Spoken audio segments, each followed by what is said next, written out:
Before we get started, Mr. Dehaney has a statement. Mr. Mayor, members of council, I know on the agenda listed is a legislative affairs update, but I need to take a second and take a quick message to explain something to council. So, as you all are aware, our legislative affairs team, they play a highly visible role in ensuring our city's intergovernmental relations are effectively conducted. Most importantly, during the legislative session in Richmond, our staff liaison represents your collective policy interests with state elected officials and administrative officials. It is with great disappointment that I apologize to you for an unfortunate breach of trust that recently transpired between our legislative affairs representative, myself, and ultimately to the City Council. The public sharing of what I now know is false information regarding House Bill 1528 at your most recent special session led to an unnecessary and uncomfortable dialogue and debate amongst you. And for that, I'm truly sorry. To prevent this from happening again, I have taken immediate action in line with the city's HR policies and procedures. While this decision means that we'll be foregoing staff representation for the rest of the session, I felt it was important to act quickly, as trust and honesty are paramount in this key relationship with City Council. Our consulting firm, 2 Capital Inc., will continue under retainment for the duration of the legislative session, and I thank you for your patience as we navigate this issue. Okay, thank you, Mr. Dehaney. Okay. Good afternoon, Mayor, members of council. I'm here to introduce Mr. Tyler Williamson he is the Executive Director of the Families of Autistic Children of Tidewater. Tyler's younger brother, Brian, was one of the first children with autism to attend FACT's summer camp, and he is also a former camp counselor and has been a member of the board since 2018. After practicing law for 6 years in Hampton Roads, he decided to follow his passion and joined FACT as its new executive director in 2020. Tyler oversees the organization's programs, fundraising, and special events, of which the mission of FACT is to improve the quality of life for individuals with autism and their families in the greater Tidewater, Virginia area. FACT provides social and recreational programs that enhance social and communication skills and promote community integration. And with that said, I welcome Mr. Williamson for his presentation. Thank you. Good afternoon, and thank you guys so much for allowing me the time to come here and speak with you today about FACT and all the work that we've been doing in the Hampton Roads community over the last 25 plus years for our community members and the families with individuals with autism. Like I was introduced, my name is Tyler Williamson. I'm the Executive Director of FACT, Families of Autistic Children of Tidewater. And as preparing this presentation, I struggled with exactly how to start my presentation. But I thought, even though it's a cliche, I'd start off with just talking about the definition of autism and then seeing how that relates into our mission and what we do at FACT. So the definition of autism, according to the National Institute of Mental Health, is a neurological and developmental disorder that affects how people interact with others, communicate, learn, and behave. It is considered a spectrum disorder because there is a wide variation in the type and severity of symptoms people experience. Now, FACT's mission is to improve the quality of life for individuals with autism in Hampton Roads by providing those social and recreational programs where individuals with autism can develop and grow their social and communication skills and become more integrated within our community. So we are working to directly address some of the symptoms and some of the challenges that our individuals as well as their family face on a day-to-day basis. Now, how do we do that? So we provide a large range of programs for individuals with autism. Our biggest program is our summer camp, which started back in 1997, but ever since then we've grown exponentially. And so not only are we offering summer programs, but we offer after-school programs and weekend programs covering a variety of different topics. We offer after-school programs. Sports, it's weird to hear your own voice repeated back to you. Sports, art, music, dance. We have life skills classes, so camping, baking, We even offer some educational programs. So we have like an introduction to computer coding, where we're teaching kids with autism how to computer code, create their own video games, all different types of experiences. And we do everything based around the school system to provide and supplement programs for our kids who are in local schools. So again, it's all after school, weekends, and then during the summers.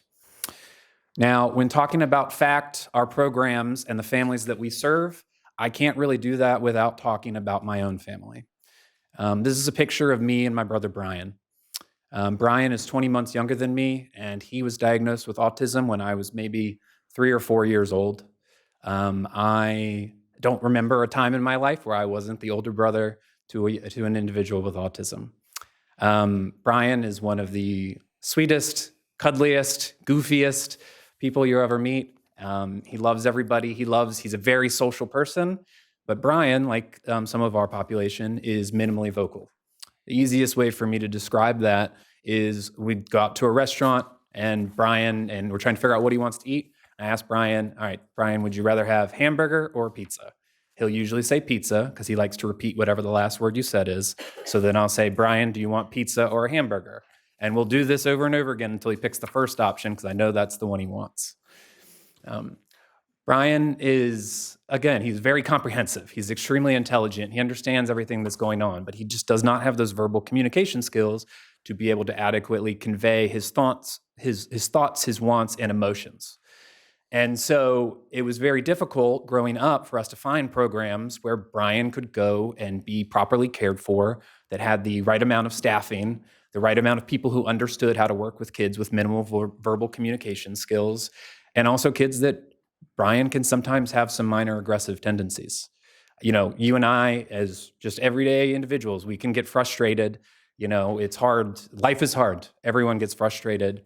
Imagine being that level of frustrated and not being able to tell someone, hey, my ear hurts. I have an ear infection. Or not being able to express that in any way, shape, or form. And so you can understand why sometimes Brian can get so frustrated he can't convey what he wants and what his needs are, that he can act out in ways that are, minorly aggressive. So that was a big challenge that we had. Brian was kicked out of a lot of different programs growing up. There wasn't a lot of places for him to go, but the one place that he had to go, especially during the summers, was FACT in our summer camp. So we work very hard to incorporate and provide programs for all individuals, regardless of those behavioral issues, regardless of communication skills. So naturally, as the brother of a young man with autism who loved, interacting and socializing with individuals with autism, when I went off to college at UVA and was looking for summer jobs, the first place I looked was to FACT and our summer camp. And I got to spend a number of wonderful summers getting to play and interact and socialize with a number of individuals like Brian, but also a number of great local residents of Hampton Roads with autism. After that, I went off to law school, and unfortunately, I had to get real legal jobs rather than working at a summer camp. When I graduated, I came back to Hampton Roads to practice, and as was mentioned before, I practiced for about 5.5 years. After I got a couple years under my belt, I started joining boards. In fact, was the first one that I joined. Through that board interaction, through my love for the program and seeing where we could take it and where we expand, I decided to leave my private practice and law career to become the new executive director of FACT when my predecessor retired. Brian is only one of 335 separate individuals with autism that FACT served in 2022. We provide services for individuals ages 6 to 40, and those 335 separate individuals also registered for 961 programs throughout the year. As I mentioned, we service individuals across the entire spectrum and don't turn anyone away for behavioral reasons. We are very focused on developing and enhancing social communication skills, fostering community integration, and providing a safe space for participants to have fun and to be themselves. In addition to the individuals with autism we serve, we also incorporated our programs 134 neurotypical volunteers ages 10 to 17 in 2022. These are young women and men from the area who are not on the spectrum, but we like to bring in these volunteers And these we describe as, we have a 12-year-old who's on the spectrum. We pair them up with a 12-year-old who's not on the spectrum. They have a built-in friend and buddy to go and do all these activities with out in the community, and they're getting to learn how to socialize and communicate with not just their other individuals with autism, but with their neurotypical peers who they're going to have to deal with on a more day-to-day basis out in the real world, at school, and all of those programs. For the neurotypical peers, it provides them the opportunity to learn more about individuals with autism, increases awareness, and increases acceptance. And I really wanted to show, on the right here is a young lady named Tiana, who is one of our amazing volunteers. She's a local high school senior who's been volunteering with FACT since she was 12 years old. She recently got into Duke University and wrote the following email to 2 of our staff about getting into college and her experience with FACT. I knew you were going to be excited for me. I am truly grateful and blessed for all that FACT has given me. Under your leadership and through the opportunities offered by FACT, I have found a sense of purpose, a stronger desire to give back, and appreciation for different kinds of diversity. Volunteering at FACT has truly sparked my curiosity about neuroscience and has created a foundation for my current career choice. Thank you so much for offering volunteer opportunities to youth like me. You, your staff, and FACT not only impact the lives of the youth diagnosed with autism that participate in your programs, but you also have a great impact on young minds like mine who have the honor to witness and learn from your dedication, commitment, compassion, and the love you give to everyone who is part of FACT. I thank and appreciate you, your campers, and their families beyond any words that I could express. Miss Edna and Miss Sherry, thank you. Tiana is planning to attend Duke in the fall, and she's looking to go into developmental pediatrics with a focus in neuroscience. So how is this funded? So it's expensive to have a program where you have close to one-on-one staffing for summer camps and you're out in the community at Ocean Breeze and various different awesome, fun locations on a day-to-day basis. It's also expensive to have a child on the spectrum, and we'll talk about that a little bit more in a minute. So we are a local nonprofit where 85% of our revenue in any given year comes from the generosity of donations and grants from local donors, corporations, and foundations. Only 15% of our revenue comes from program fees that are paid for by the parents. What that translated to in 2022 was about $85,000 that was paid by parents in program fees, and then FACT supplemented the other $600,000 we spent in expenses through those donations and grants. Now, that's what we've done. I want to talk about where we're going and the increased need and what we need to do. So autism is the fastest growing developmental disability in the United States of America. In 2022, it hit an all-time record high of 1 in 44 kids would be born with autism, according to the CDC. That's a 241% increase from 2000, when it was 1 in 150. On the chart that I've attached, you'll see in 1995, around the time my brother was diagnosed, it was 1 in 1,000. So what does that translate to on a local level?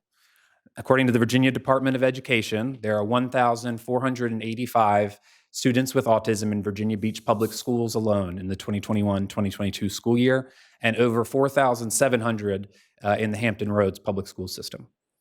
In Virginia Beach, we've seen an increase by 400 over just the last 5 years. So in 2016, 2017, it was 1,085.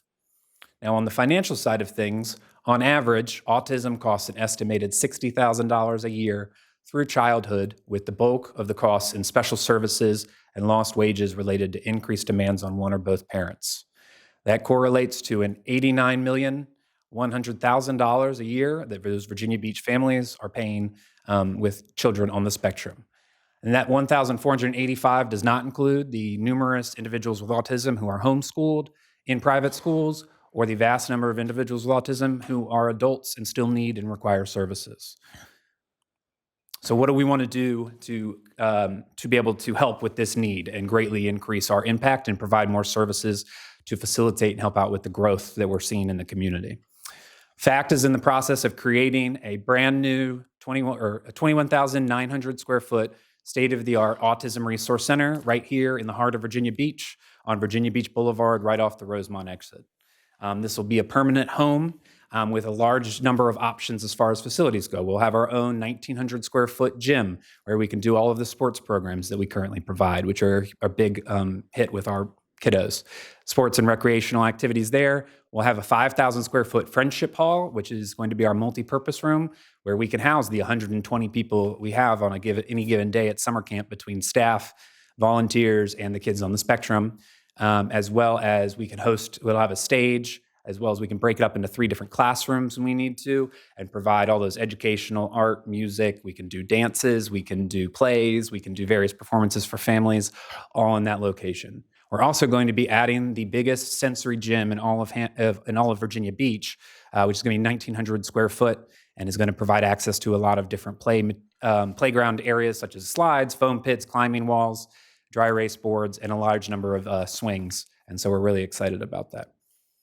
But the biggest thing that makes this Autism Resource Center such a unique model is that it is going to be a true one-stop shop for families. It's founded on the ideas of the 3 C's of collaboration, cooperation, and cohabitation. So you can see here, 21,900 square feet is massive. It's big, it's too big for just FACT, and so we are going to have 7 other organizations joining us in the building, all of whom provide different services for individuals with autism. This will allow us to create a true one-stop shop for families where they can have a supporting, loving, and nurturing community for a lifetime and receive a multitude of services all in one place. And so between us and then these 7 other providers, which are primarily nonprofits, as well as a leading healthcare provider in Centera, and then 2 other small local businesses, we'll be able to provide services for the whole family, including social and recreational programs, speech, occupational, physical, and ABA therapies, social communication therapy, life skills classes, including a teaching kitchen for cooking classes, educational programs, adult services, field trip opportunities, parent trainings and support groups, psychotherapy for individuals with autism. We'll have a licensed social worker, on-site mental health specialist, and then just creating a place where individuals with autism and neurotypical members of the community can come together to increase awareness and acceptance, as well as foster community integration. We also hope to be able to expand FACT programs now that we're going to be there 365 days a week, 24/7. We'll have a lot more room for exponential growth over the years. But we don't quite have the money yet to start up some of these other new programs, including providing meaningful employment for individuals with autism. Unemployment's a huge issue in our adult population. Also tutoring programs, social programs during the day for adults with autism, individuals who are homeschooled, and then greatly increased options and amounts of social and recreational programs. These partnerships, some of these groups are not just focused on autism, they focus on individuals with all types of disabilities. And so through these strategic partnerships, our Autism Resource Center will be able to be used to also service individuals in other populations, other communities. And so we're really excited about that. So the last thing I want to talk about before I get into my ask of the city is, what does this new center mean to our families? And how is it going to make a huge difference in their lives? The young gentleman you'll see on the left with the nice hat and stylish clothes is a 13-year-old named Burton who is on the autism spectrum. Burton attended his very first dance ever this past Friday at FACT's Valentine's Day dance. When we announced that the Autism Resource Center was coming to Virginia Beach, Burton's mom made the following Facebook post that I want to read to you. FACT has been our biggest supporter in our journey into autism. The team they have are our family. Burton has never been as peaceful and happy than when he is with them. The love they pour into each and every human they come into contact with is life-changing. To be honest, they saved my life. I know trigger warning, but these past 2 years of my life have been the worst season I have ever walked through, and the FACT family made sure we knew of every program and event for Burton to attend. They made ways for him to attend camp this past year for free, which still makes me cry even in this moment because he wouldn't have been able to go any other way. And I use those couple of hours each day to heal mentally and physically. Doctor's appointments alone are a looked over blessing. I say all of this to share their next chapter, a building for FACT, a place that is theirs. No more having to share space with anyone, no more taking all the amazing toys and sensory gear to each place. It has a home now. We are so excited for this. Burton said it's his home. Most parents would be offended by your child calling another place home, but it makes us so happy because he can be himself. They just get it. The games, toys, music, events are so beautifully crafted for humans with autism. Things neurotypical individuals wouldn't notice, but for B, it made his anxiety go from 100 to 0 and his confidence 0 to 100. It's really such a blessing. So check them out, share their posts, donate to this local program you can see works. Burton, you can make a difference that you can see in real time. So how can the city make a difference with this Autism Resource Center? When I was preparing for this, I found a a study on Wallet Hub that ranked the best cities for people with disabilities. And Virginia Beach came in at number 9, which is great. We were ranked number 1 for the economy, but we were ranked 87th for quality of life. We're asking for your support to help increase that quality of life number and make this city continue to be and grow and become get into the top 5 for those categories. So for this Autism Resource Center, we're doing a $3 million capital campaign to cover the cost of renovations, better transportation, and increased programs. Since we started the capital campaign in September, we've already got $1.4 million pledged, and I am requesting a one-time donation of $500,000 from the city to create this one-of-a-kind Autism Resource Center in Virginia Beach and provide Burton and so many others like him a home and a community for a lifetime. Thank you, and I'll take any questions. Any questions?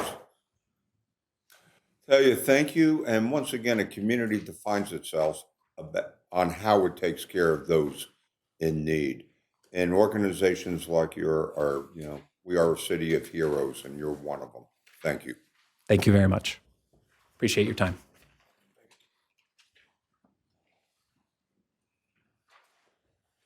Okay, next up, let's see. Avangrid easements. Taylor Adams.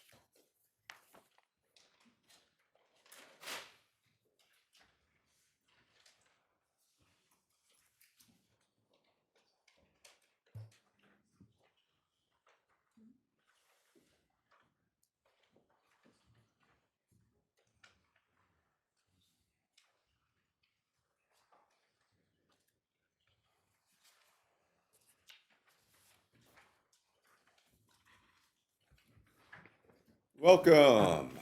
Thank you, Mayor. Good afternoon, Mayor, Vice Mayor, and Council.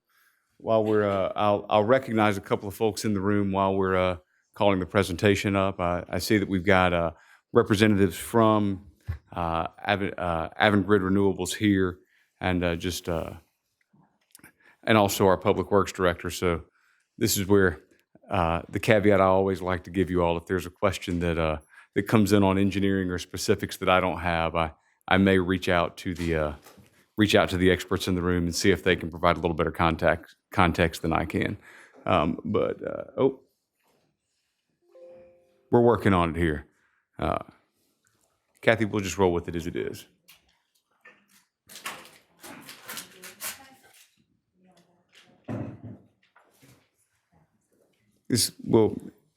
Okay. Starting here, I'll begin by just letting you all review the disclosures that we have here regarding the company. As you can see, Steve, I'll just start at the top. Steve wrote me in there, and I'll let you all read through. Steve's with us today, as well as other members that are listed here. So, about the company, this is a quick look at Avangrid's portfolio. As you can see here, they're the third largest wind operator in the United States. They currently have 8 gigawatts of power spread amongst wind and solar in operation, and then 5 gigawatts or more planned offshore in the coming years. They currently have 800 employees in the United States. About this project, I won't read all of this to you, but if you can look, if you see the oddly shaped triangle there at the bottom, you can see that's an offshore wind lease. That's just over 100,000 acres, I think, in the Atlantic Ocean. And you can see there's a purple line connecting that lease to the shore. This is often called the Kitty Hawk Project, and why the Kitty Hawk Project? Originally, if you were to back up several years, the plan was that this, as this is a North Carolina lease, that this power might have come ashore in North Carolina. The reality is the grid is not mature enough in that part of the country to accommodate the amount of power or renewable energy that this project would generate. And so it was decided that they would explore options north. Virginia Beach is the first point of relief, and you can see here, this is tethered roughly to the beach at Sandbridge. Why Sandbridge? Also important for me to note just hierarchically, as you're working north, you very quickly get into, let's just say, some water that the United States Navy and the Department of Defense is very particular about. And so it should be noted that as we ask the provider to look north to get us a full range of options of opportunities to evaluate, we did look north up and down the coastline, but with some of the challenges again regarding sort of the safeguarding of other assets in the region, we were unable to look further north. So, as you can see, at the request for this landfall easement, and why are we asking for a landfall easement here? It's important to note that a prior council, give or take 2.5 years ago, approved a non-exclusive franchise to utilize city right-of-ways to bring this power ashore and to access the substations to be built at a future point on two properties. One was city-owned, one development authority owned, for which the team at Avangrid has a contract at this point. And so, before we could really complete design or go about permitting of that, we had to know where the power would come ashore.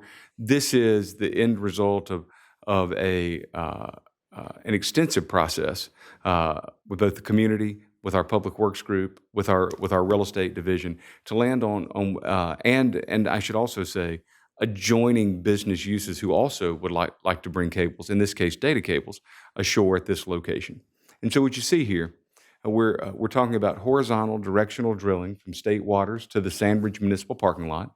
We're talking about a maximum of 6 cables once fully built out. We're talking about no permanent above ground structures. That's important to note for any community members that may be watching this. We are not talking about any above ground structures at this point.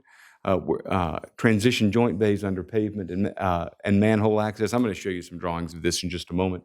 And then no construction activities to take place between May 15 and October 1st.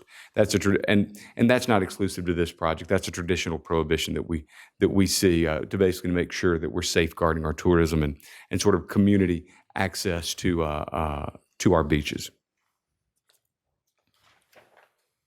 So let's talk about what we're doing here.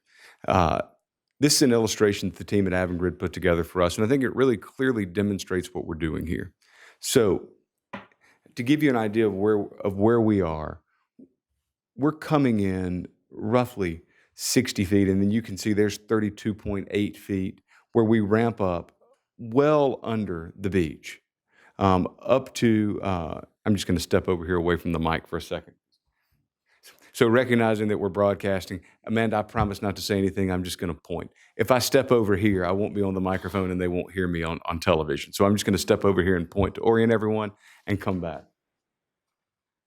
We're looking here, and we're coming up to here, and you can see the same illustration.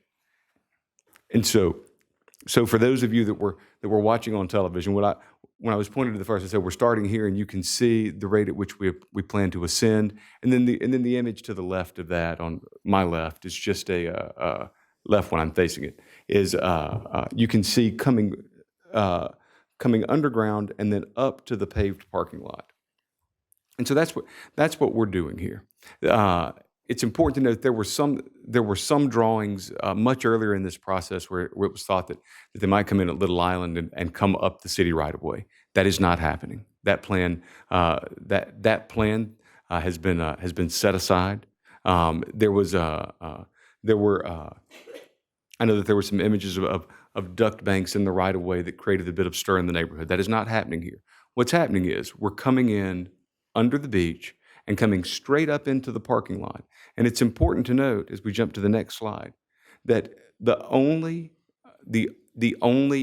impact will be a single manhole cover post-construction that you will be able to see in the parking lot. One of the things that Avangrid is also offering, here's the current state of the parking lot in question, and you can see the post-construction state, which would involve some improvement to an existing asset. So I want to stop there and take any questions. I'll just rehash quickly. We're coming in under 30 feet. We're coming in well below the surface of the beach. We're coming up to the Sandbridge parking lot. This construction will happen off-season. Following construction, the only evidence of this will be a manhole cover in the parking lot. And then following that, as you ask, how do we access the grid from there? Well, at that point, we would continue permitting. There were design plans that were submitted on January 27th at 60% review that our Public Works team is reviewing right now that we can talk about at a future date. But I want to stop with any questions before I go any further about procedural steps that could follow. Barbara? You keep saying we, and up until this point, you've been telling me that we didn't have any association with this.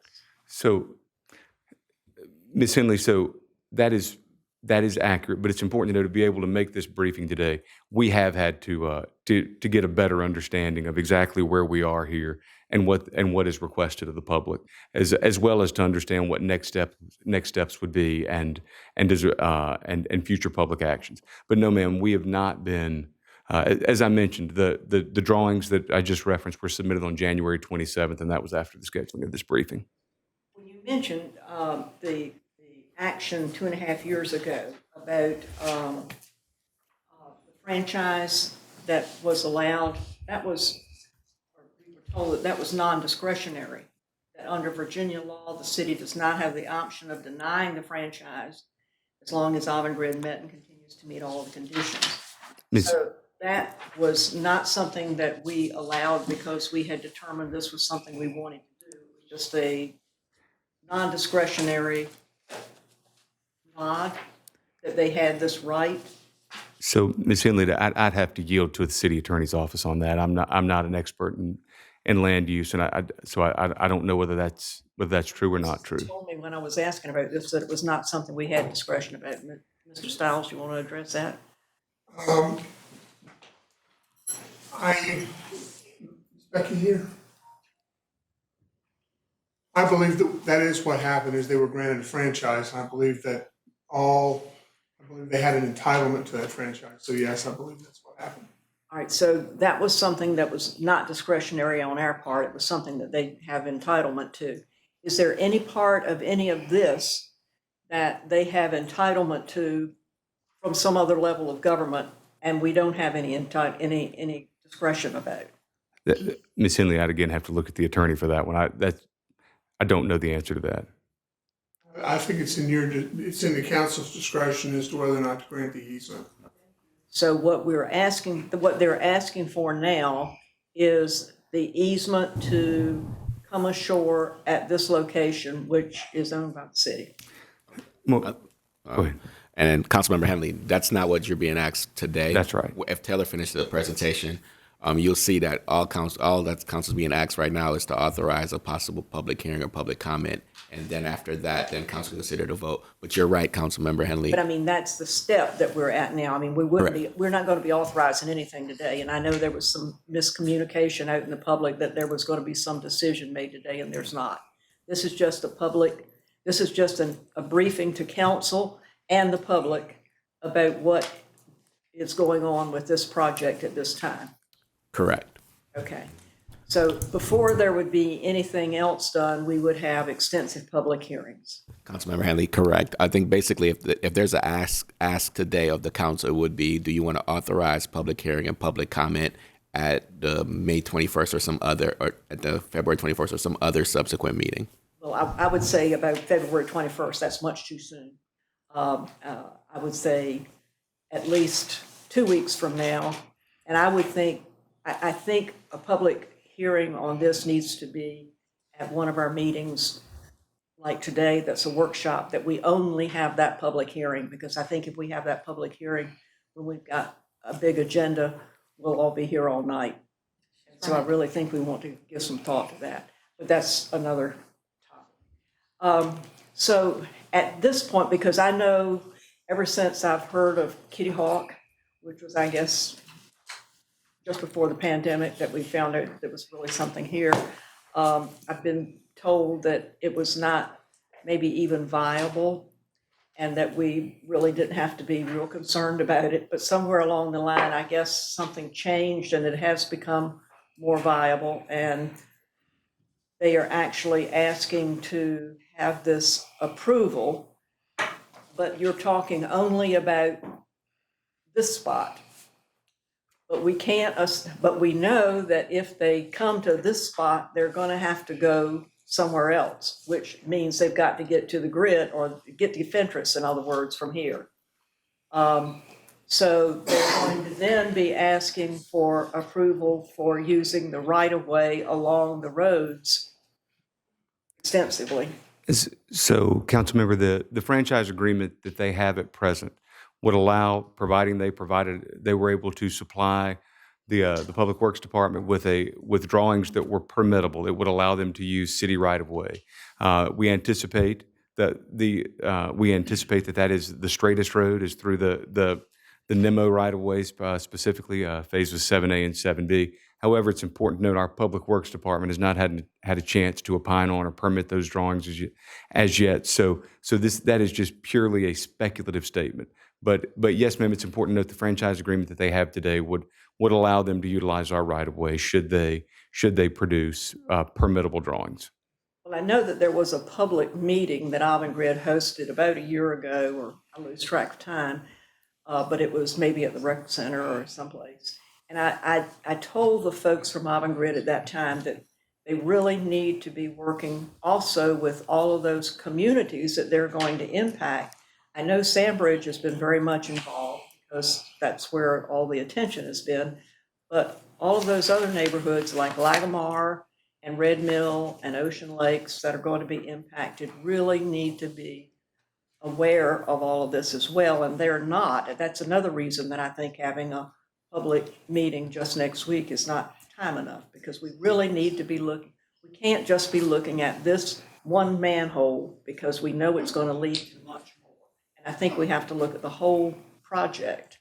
And as far as the NEMO, particularly 7B, I mean, we don't even have the permits yet to build that road. Is a part of that permitting process going to also include to all of the permitting agencies the fact that this is planned to follow? Because that's a bald cypress swamp going through a refuge. And are we really getting this permit and the road permit at the same time? Is it all being considered? So, Ms. Henley, it's important for me to note that the permitting for the Avangrid project would be separate and distinct and totally independent from any city permitting project of road construction. It's important that you know that that the public here, that those two actions are not tethered together. They are separate and distinct actions. I think you have to look at everything you know about. I don't see how you can separate them. But anyway, there's just so much more here. And this is the first briefing to this body about any of this. And I just think it's a lot at once. And, you know, it's all been rumbling out there all this time, but, you know, nothing has come to us. And there's just so much involved as far as what the involvement is going to be to Virginia Beach if, in fact, this does occur, that this action comes forward. We're talking about much more than one little manhole. So one thing I should note as it relates to the development plan, and again, important to note that these plans are still being reviewed, but as I understand it, it's the plan of Avangrid Renewables to be underground through 100% of this transmission. So in the interest of just understanding the overall impact, yes, certainly there would likely be impact during construction, but post-construction, it is, as we understand it, the plan is to be underground for the entirety of this transmission run. Yeah, but it's underground under our roads, some of which are in place now. So, I mean, from what I've seen, So that is potentially true, but also this is where I need to stop, because what LJ would tell me quickly is that our right of way extends well beyond the aprons of the road, and so I need to be specific to say I don't know the answer to that, Ms. Henley. We would have to get through the permitting process. Culver Lane is built. I mean, it doesn't have much width in there between that road and those houses, and that's why I say those people need to know. Yes, ma'am. And they have not been told. And I mean, Culver is certainly one of those places where we don't have too much room to play with. And, you know, I think we really have to look at all of this very, very, very specifically. I just don't do things piecemeal. I think y'all heard me say that enough. And I think we really have to look at the whole project. Thank you, Councilmember. Okay, Rocky, then Rosemary. Well, just going on to what Ms. Henley said, I think this requires a lot of public comment. And I hadn't seen this room this crowded And I'd like to just see a show of hands from the citizens. Who's here specifically to hear about this project only? And this is just a quick briefing, and we already have that many folks here. So I certainly agree with you. It's going to need some public input. Thank you guys for showing up and hearing about it. Okay, thank you. Rosemary? I was going to sort of say the same thing, that we probably even ought to have a public hearing down in that neck of the woods, so to speak. Maybe we could do something at like Corporate Landing Middle School or somewhere down in that area and just call a special meeting to have a public hearing so that we can be close to where the people are. And I think if you look, It all was in my district, but now I get to share the wealth with Ms. Wilson. exactly, yes. So with the emails that we're getting and all these wonderful citizens that have shown up here, I think that we're going to have, and the other thing I want to ask, we're getting a lot of comments about the dead whales and what's happening. Is So- that anything tied with this? So, Councilmember, important to note, I'm in no way an environmental scientist or marine biologist. However, I can tell you, if you look at the amount of restricted sort of water that's off that coast and what we could all guess might be in it as it relates to safeguarding our nation, and also important to note, these cables don't exist yet that we're talking about here. If this was having a meaningful effect on whale migration and causing whales to come ashore, we would have likely seen far more of that by now. But one of the things I recognize as I've seen the sort of feedback on social media, the obligation that when we do public, should you all tell us to go forward and do public input, we'd certainly ask for a member of the environmental community to come and make some comment on that. The preliminary look that we've got suggests that is a terrible coincidence, but it is coincidental. However, we would need to get you an expert to speak to that. Fortunate to have the aquarium and the experts that they have to be able Yes, to do ma'am. these necropsies on these whales have been watching up and have these resources right here. Yes, ma'am. It's a terrible thing to have to do them, but we're lucky that we have the resources for that. But anyway, I'd like to see a public hearing out in that area, have a special night and just be all our attention on this. We can manage that. Barbara? Well, I have been greatly concerned about this for a while, since it's all been out there. And I have had a lot of attention at the Princess Anne District forums over the last 3 years or so, both from Dominion Energy and from this company. And as I've said many times to that group, we've got two major offshore wind projects trying to impact this very same roughly little area. Of course, we know Dominion Energy is permitted, and we know it's going to begin construction next year. More or less, yes, ma'am. Going to come ashore at Pendleton in much the same fashion, and then go to Corporate Landing, and then to the grid in Fentress. Yes, ma'am. So then just a little bit south of that now, we have this proposal coming ashore at Sandbridge, going essentially to the same location, I guess, in Corporate Landing or thereabouts, or is it Dam Net? So important to note, generally the same location. However, the team at Avangrid is constructing independently substations to carry this power, so they would not be immediately reliant on any Dominion infrastructure in the area. Their plan would have would be to run their own transmission, to construct their own substation, and to distribute from there.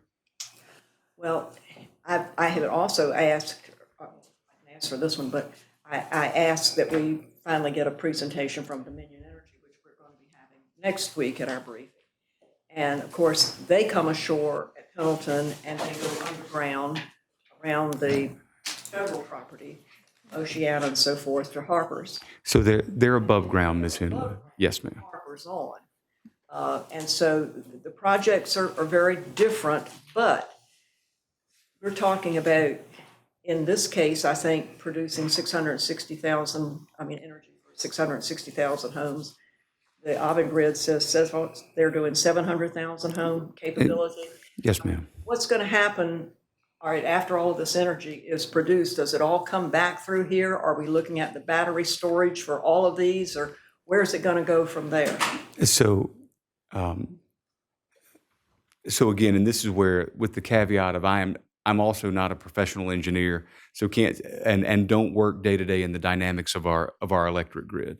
But where I think you'll find Dominion's plan as they are, it's Dominion Virginia Power. I think you would find that the majority of their execution plan involved deployment here in the Commonwealth. I think you could find with this amount of power. Certainly, I don't want to speak for the team at Avangrid, but I'm certain that they would happily sell Dominion as much of this power as they would take. But looking at the other resources that Avangrid has across the United States, it is likely that this power moves through our grid and is distributed to other places. That said, those are all conversations around electrical needs across the really east of the Rockies post construction. You said at the beginning something that I wondered about, why they think they need to come ashore north instead of just going east and coming ashore in North Carolina, because I know right there at the Belvedere area, there's an onshore wind farm and a lot of solar, and so they've got to have a grid of some kind there around Hertford. Why this isn't going to that same area, but you said the grid in North Carolina isn't as favorable as Virginia, and so that's why they're looking at Virginia. Mm-hmm. But they've got to do something with this energy when they produce it. I would think they would be looking south, and I would think they would be looking at North Carolina's grid for that. I would hope so. So I would hope that maybe their plan B is that they would do North Carolina. It seems to make more sense. So were you all to tell me to advance a public hearing, that's a conversation that they could speak to far better than I could. But I do know that if you were to look at the U.S. grid, that the power demands working north and east of us are far greater than those looking south. And so there's a likelihood that most of this power goes in a different direction. But Ms. Henley, I just don't know that. We'd have to have them speak to it. I just look at, like I say, this relatively small area bearing all of this impact from two major wind energy companies. I mean, and I know that they have a lot of jobs and a lot of tax revenue, but I'm willing to share the wealth. I think one's about enough for us. I just know that we can handle two. That's a big burden on the people who live in this area and so forth. But anyway, just so you know, which you knew already. Yes, ma'am. I know where you stand on this one for sure. Barbara, you got to learn how to express yourself. So, Mayor, any other questions before I were to discuss potential next steps? Okay, Josh. Yes, thank you, Mayor. Just a quick question. I know you mentioned the proposal was to go as much as 35 or 40 feet under the beach, but when it comes ashore in the parking lot, approximately how deep would the cable be at that point? Oh, goodness. LJ, standard manhole depth's about 10 feet? I would say 6 to 8 feet. 6 to 8 feet. Okay. And the other question, I know we've seen one or two emails from the public on this subject, and one thing that we've heard quite a bit is public health concerns. So I'm sure as part of the public input process and engagement process that those would be addressed too. So Councilmember, absolutely. And the team at Avangrid is standing by at the ready, should you all advance this to a public hearing, to come and speak specifically on the on public health, on sort of the environmental science applications that surround these projects, because it's recognizing this is new to our community and quite frankly new to the United States when you're talking about offshore wind and the power cables coming ashore. So the reason that we don't know is again because you all have not told us whether you have an appetite for this public hearing advancing or not. But yes, certainly we recognize that we have an obligation to the public to speak to all of those concerns proactively. Okay, Barbara.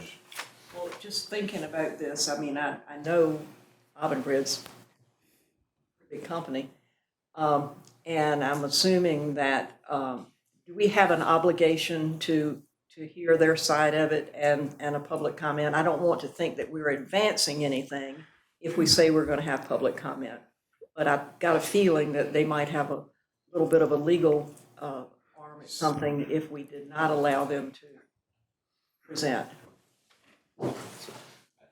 Looking at Mark, Councilmember Hennig, I think it's whatever council decides they want that agenda to look like. I agree.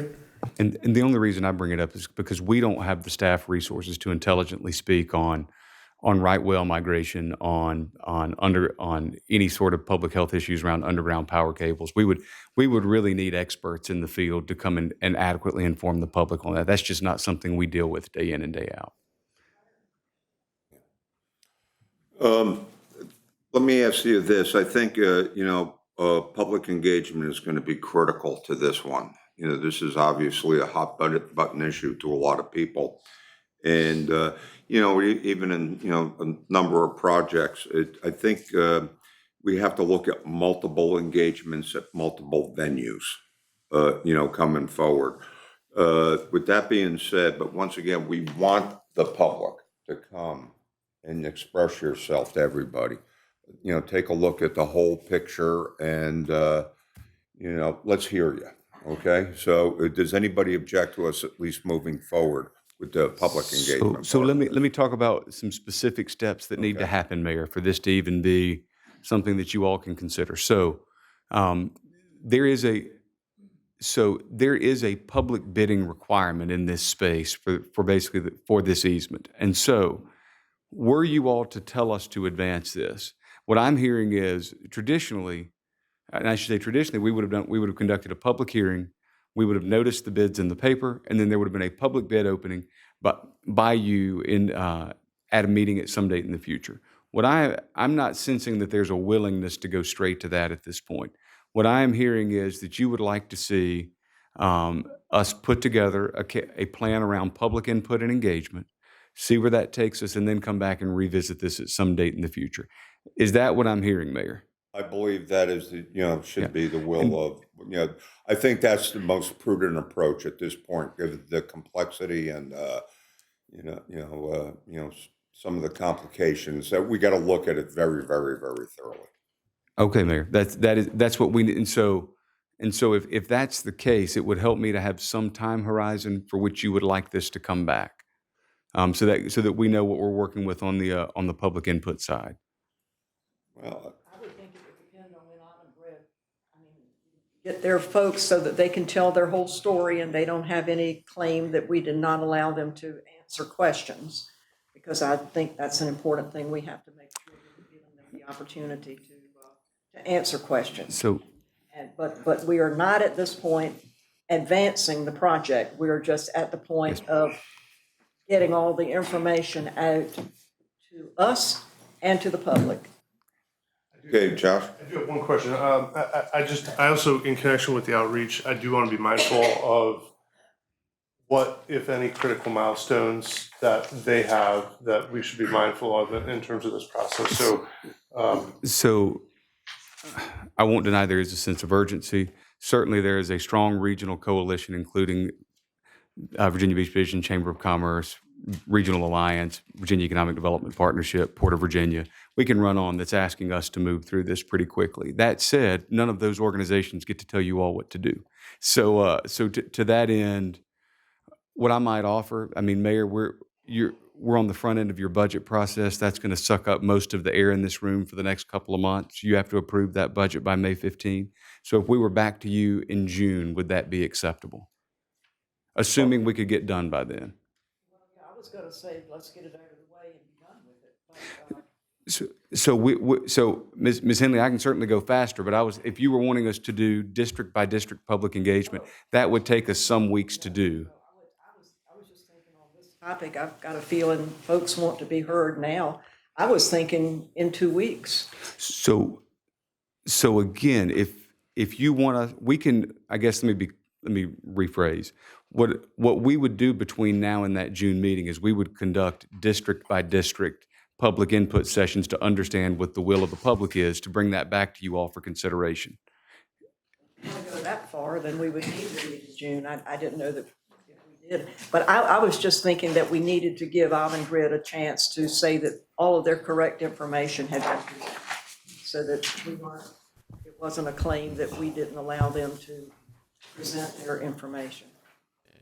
I think probably the best way to go about this is for us to just pause. I think what we're hearing from council is they want public input, public comment. Okay, so we're just going to stop everything at this point. Nothing's going forward, and we're just going to allow for public information at a later time. Correct. And what I'm suggesting is after this, Taylor and the team can sit down and talk to Avangrid, and Avangrid can talk about what resources they can make available, and we can share a communication at council for your review and consideration, and as it relates to next steps. Yeah. Let's be Rosemary. Well, and I didn't really hear that we had to have a district-by-district public input. We just talked about having I'd like to see it down where it's close to impacting Noted. those folks. I think what I'm hearing is you want a singularly, narrowly tailored special meeting specifically on this Right, not- place where a lot of individuals that will primarily be impacted can think come that would to be- and attend. Not More district by further. district. Yep. Mhm. You know, somewhere down there, like, just saw at Corporate Landing Middle School, which Yep. is down near Ocean Lakes and all of Yeah, I that. think Easier to we're- find than Ocean Lakes High School, too. I think it's going to be reasonable expediency that, we have to be thorough with this. But once again, I think if we keep it, confined to the impact areas, I think that would be a prudent approach and a start. But, I think if we can get at least the active listening started, that would be beneficial. Thank you, Mayor. Okay. All right, thank you all. And thank you all for coming and participating. Thank you.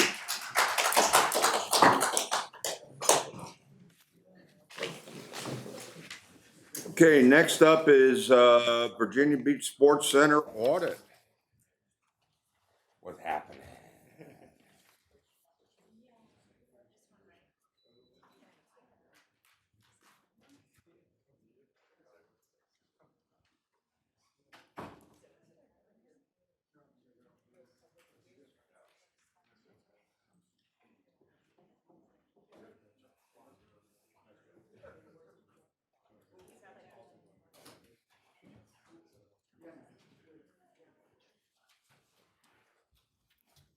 Mr. Ramirez, welcome.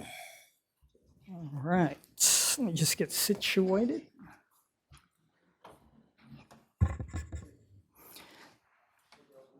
Mayor Dyer, Vice Mayor Rosemary Wilson, members of the City Council, especially our newest members.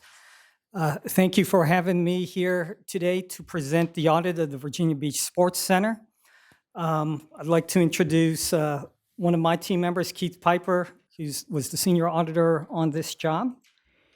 And I believe we have Nancy Hellman, the CVB director. Danny is there. And is Andy Ballard? Andy Ballard from VBESM. So.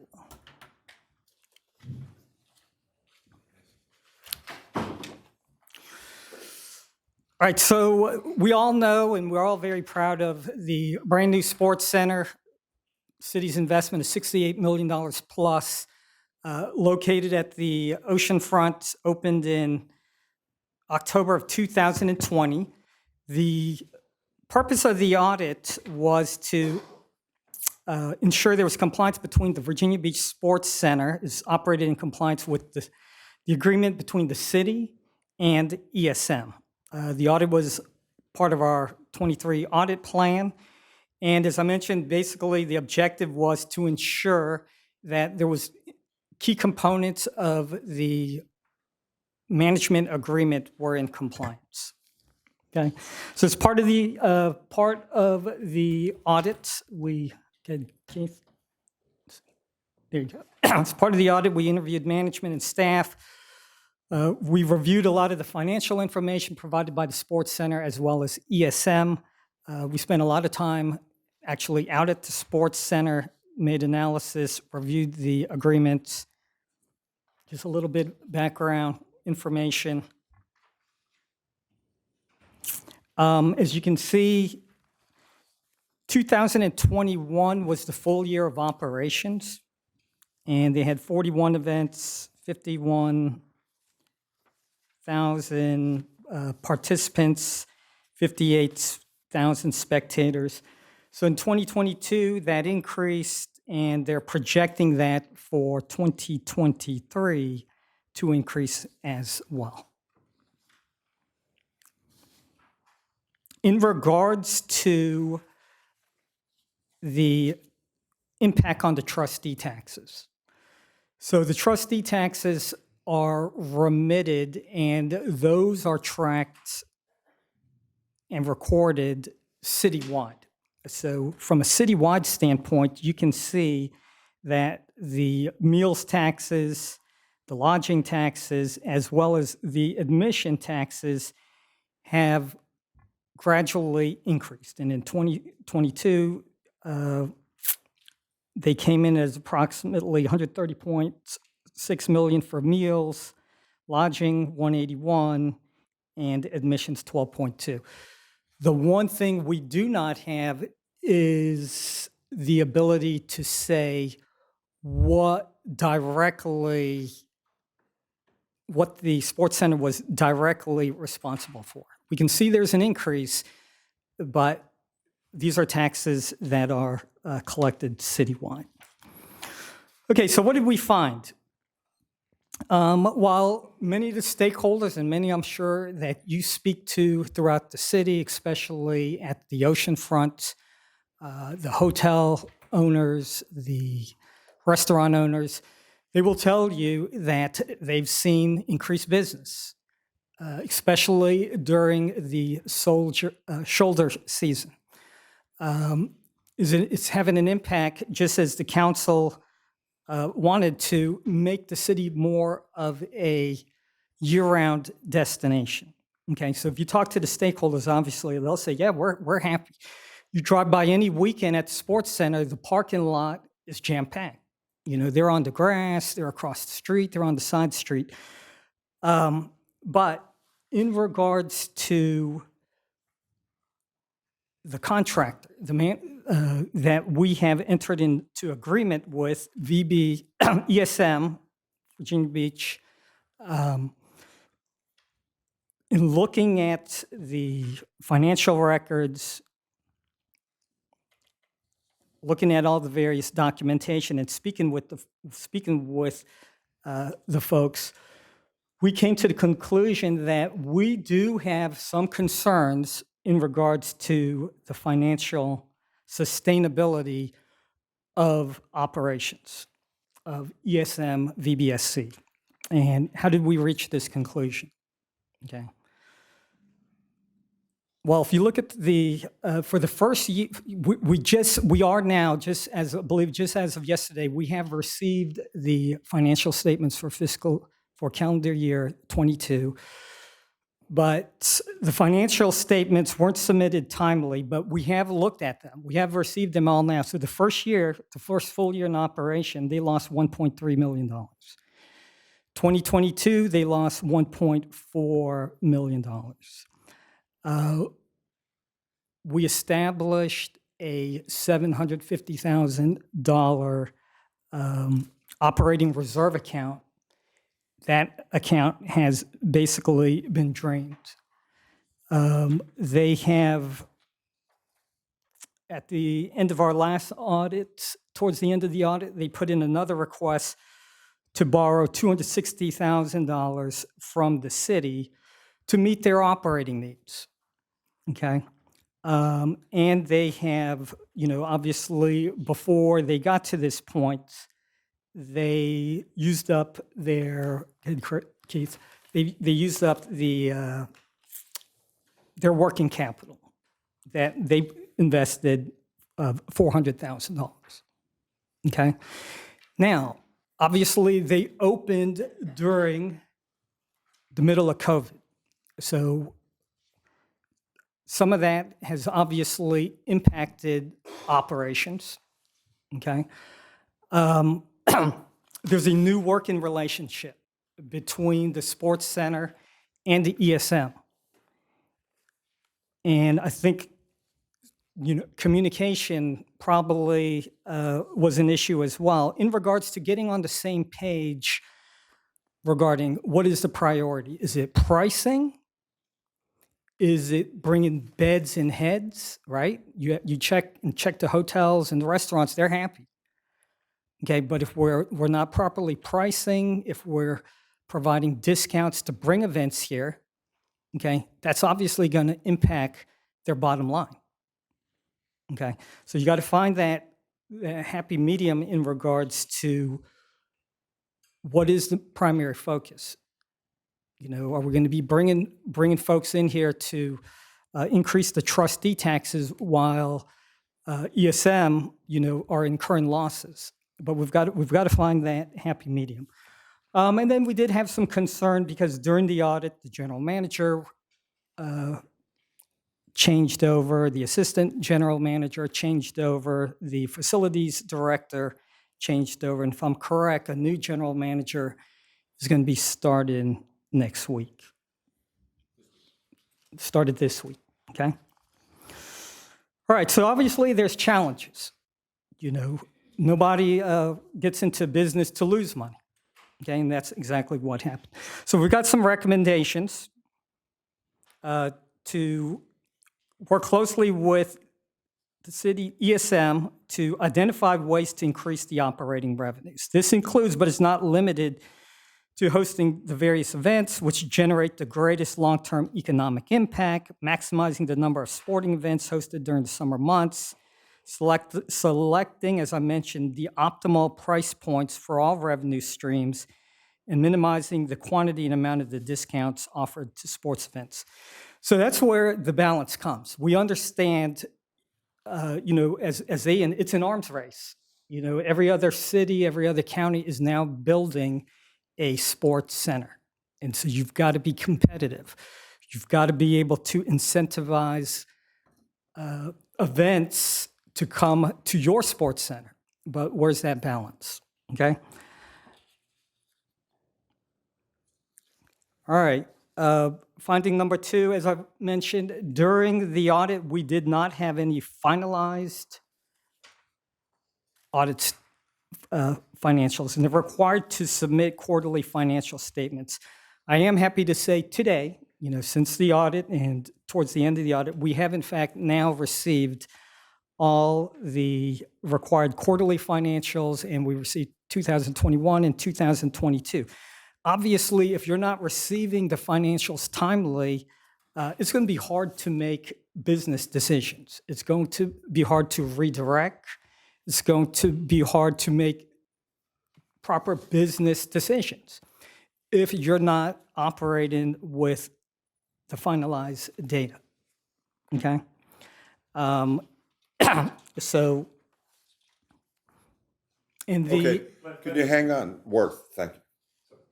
Okay, so when you say you, meaning is that the VB Convention Center? Yes, Okay. yes, that's, and I'm speaking about the conventions, the CVB Sports Management, not me personally.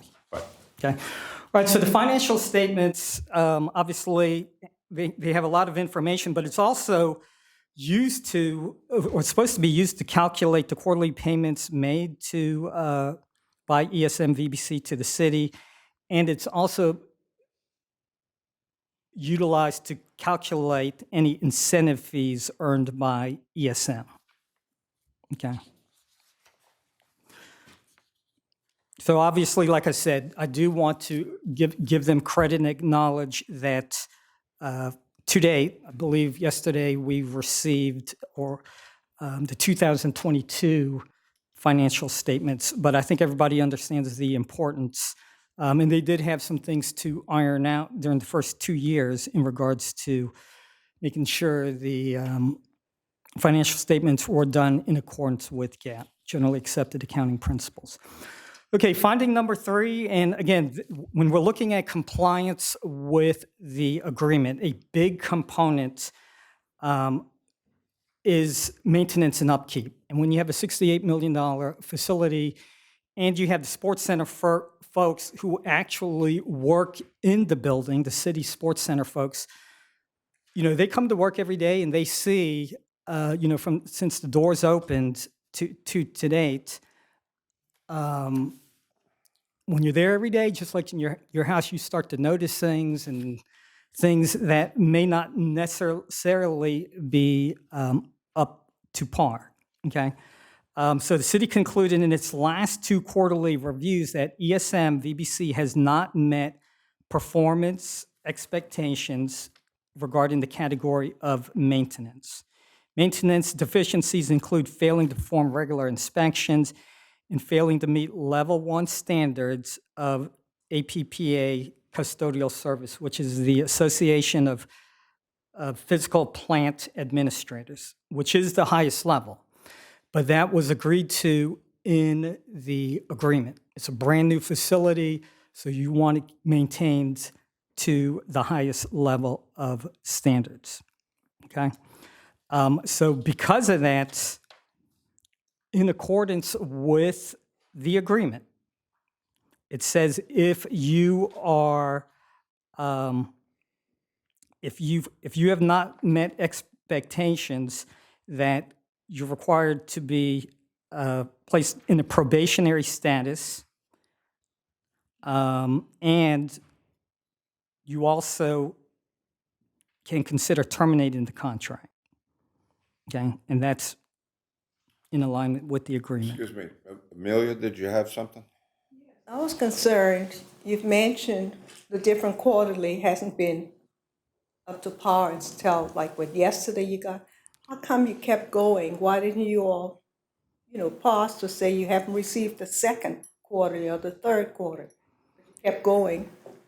Yeah, I mean, yeah. So that is with the sports, from our standpoint, the quarterly statements are received by sports marketing folks, and they have been communicating with ESM, the contract.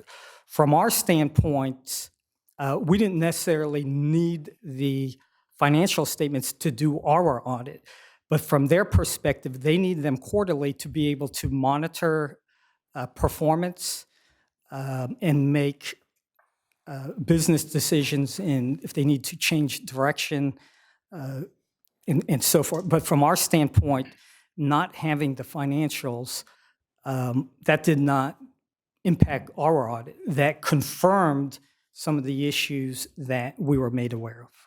Because it's a shame. I mean, it's a wonderful facility, and I remember in 2020 going there, doing a small, high school girls basketball team, bringing our Virginia African American Culture Center there. We really liked the work. We really liked what Nancy Hellman and the group had done. But to have this linger till now, they're at a probationary status. Couldn't something have been done before reaching this? Yes, absolutely. And we'll get into, in the report, we do have a detailed response in the back of the actual report from Nancy as well as ESM. And while I'm going over, some of the things that aren't as positive, I do believe, and I'm confident that they can turn it around. So it is a beautiful facility, and if they implement and follow some of the recommendations we have made, I'm very confident that they can turn things around from a fiscal standpoint. Thank you. Okay, so we got one more finding to go over, and then we will take more questions. And both, like I said, both Nancy and Andy from ESM are here if they want to make any comments. So the final finding we have is the economic impact of sports events is not accurately measured. So one of the things that we always try to ask, or we want to look at, is are we getting a return on our investment, or what is the impact? What is the economic impact on our city? Okay, we made a big investment. Are we recapturing any of that investment? And if so, how much? Okay, so it's very difficult to do. The estimated direct business sales impact and the related direct local tax impact calculated by the current economic impact model that they utilized when we were looking at it seemed unreasonable. Okay, and it could be underestimating or overestimating. Okay, and we believe, as we show here, this was a result of the model's use of generalized macro level data. Okay, and management has concurred and stated that for this reason, it has refrained from publicly disclosing the calculated economic impact, and they're using that internally, and there's nothing wrong with that. but it's not giving a true calculation, okay? So when we're talking about macro level, we're using like nationwide data as opposed to specific actual or estimated actual information that we're getting from our partner, from our POV agreements, which they refer to as partnership overview agreements. These are basically contracts or agreements that they have with a specific group to bring an event in. And they'll estimate that this event will bring in X number of participants, X number of spectators, okay? So if you, for example, if it's a cheer event, they're going to want to bring mom, dad, grandma, grandpa, uncle, aunt, and so forth, right? If it's a basketball, they may say, Johnny, you just go with the coach, we're not going to come. So there's a calculation and a computation in regards to, for each participant, how many spectators are going to come, and then you use that information to kind of like use for the rest of the model to estimate how much tax revenue is going to be generated, okay? So we noted that certain types of information from the agreement between the city and the sports event sponsor, if integrated with the current model, may produce more reasonable estimated economic impact data. And one such piece of information is the number of spectators per participant. That is stated on the agreement, okay? They're not using that number, they're using more of a built-in number that's built into the model, okay?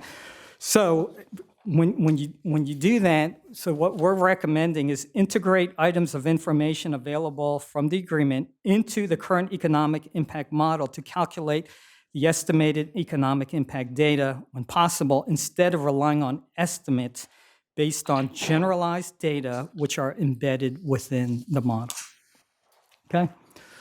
All right, so as I mentioned, it's a beautiful facility. I see nothing but growth in that facility. I know ESM is dedicated to ensuring success.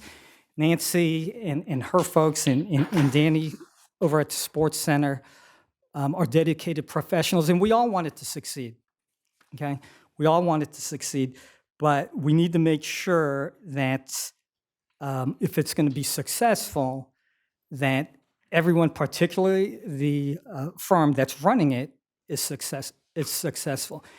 And if they're taking, if they're losing millions of dollars a year, as I started off, that is not sustainable. Okay, so overall, in regards to the compliance piece, besides the fact of those issues noted, we noted that they are operating in compliance with the terms of the management agreement. And on behalf of Keith and myself, we'd like to thank the management and staff of the CVB. We'd like to thank Eastern Sports Management for their cooperation during the audit as well. Okay, so I will take any comments or questions. Any questions? Worth? Yes, thank you, Mr. Mayor. Mr. Ramius, in the model, given the fact that I think in your report, you say in the summer months, it's difficult for visitors to get hotel rooms at a decent price or even available, improving on more operating expenses or revenues, is that still possible? I mean, have they hit the glass ceiling?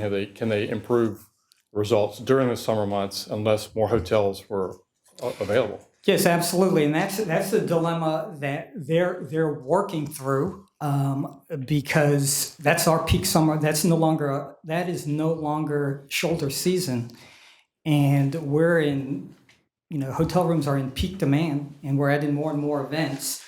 So obviously, if there's no rooms available within Virginia Beach, you're either not going to have an event there, or they're going to go elsewhere.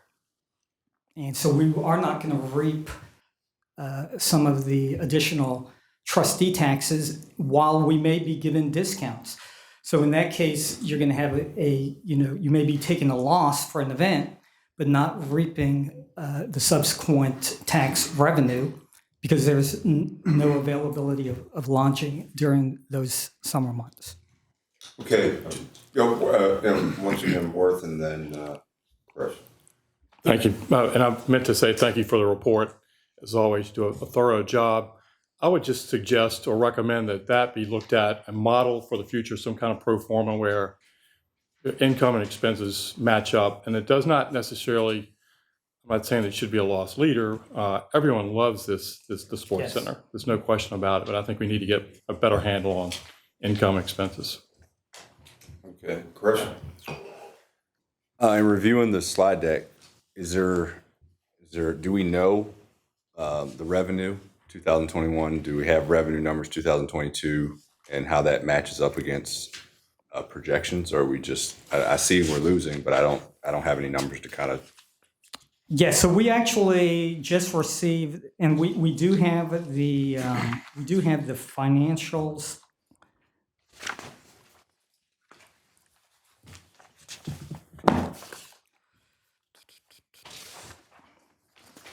Let's see. Maybe you could include in our Friday packet. Yeah, we can send that out. We just received the most recent 2022, and we can definitely show you. And so my follow-up question is, how do we project out? We're in 23 now. If we don't have those reports. So we do have all the financials now. They're in the first quarter. I anticipate you're going to receive first quarter timely for fourth quarter, which just ended December 31st. Yes, Taylor, come on up. Thanks, man.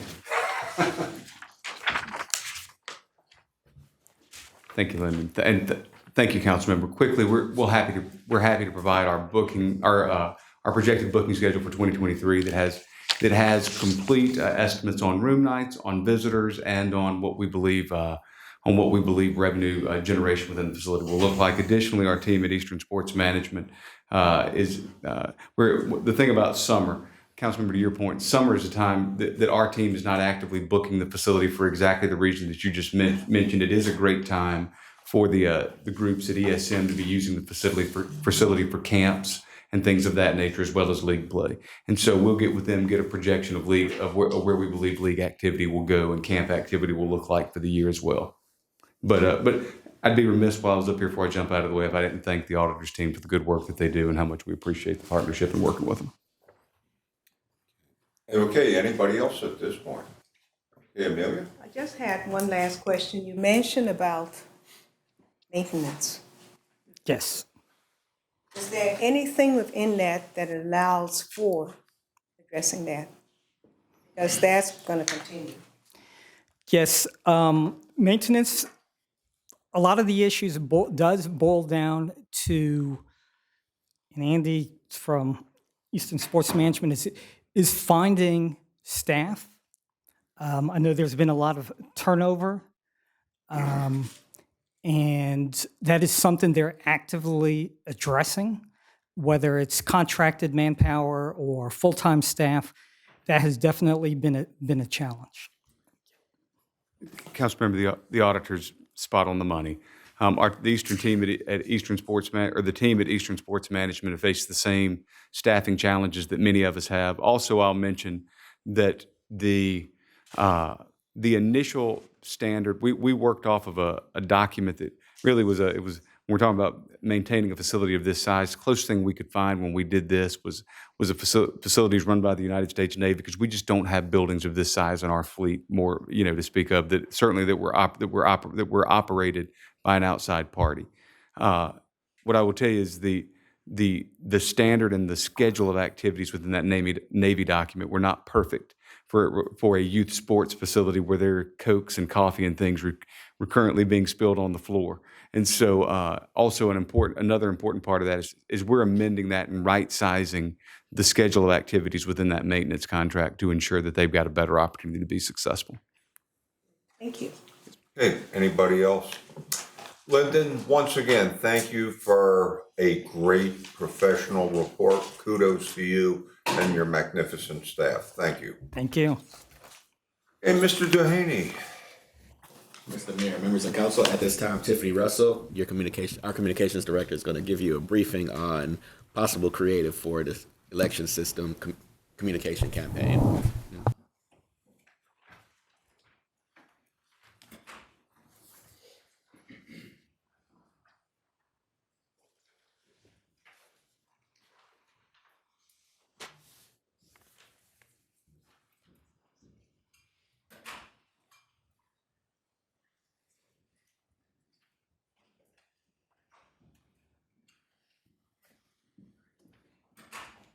Good afternoon and welcome. Good afternoon, Mayor, Vice Mayor, members of council. I am pleased to share with you the progress that we've made since council voted to move forward with community engagement on the election system. Our team has been working very quickly with a very tight timeline to start thinking through different creative concepts to make sure that our community, once we start promoting the opportunity to engage with the University of Virginia's Weldon Cooper Center for Public Service, they understand what we're doing. They're knowledgeable and prepared to attend the community meetings and ultimately to provide their input. So what I've put together today for you are several proofs of concept. These are not final designs. We're still working very diligently to coordinate with the University of Virginia, identify locations for community meetings. But what I'd really like to hear from you today is if we're hitting the mark with communicating with constituents. We want to hear your comfort level with the different copy and materials that we've produced, and I'm really looking forward to your feedback on that. We'll start with what the media plan looks like. This is a look at really when the promotions will start kicking off. We're looking at the end of February, around February 27th. Our media buyer at Meridian Ad Agency has put together a very robust, comprehensive paid media plan that has several components, both TV, radio, print, and digital. And then, of course, we are going to work very hard to try to get a direct mail piece out in time. This is a look at the radio and TV options and the stations that they have selected to ensure that we have enough reach and frequency to get out into our community. I'll note here that the gross impression count, that is the exposure to the same commercial on multiple occasions. So you'll see for TV, we're looking at 6 million impressions.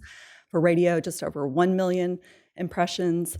And we're listing out here all the stations so you can really see where our commercials has the potential to show up. I'm emphasizing the TV buy because as we looked at our resident satisfaction survey and where did our residents want to hear about city initiatives, local television was #1. So this is really important that we have a really strong buy. Local TV is very expensive. It's probably the largest percent of the buy, but we know that our viewers, our consumers are there, and so we want to be there. But of course, we want to be in all the spaces to try to get them the word about this event, this opportunity to engage with us. The direct mail piece, like I said, would hit homes around March 10th. We have 148,000 addresses. This is provided to us by our GIS team. It means that these household addresses have been receiving city services, and so it's the most current up-to-date address listing that we have from the city.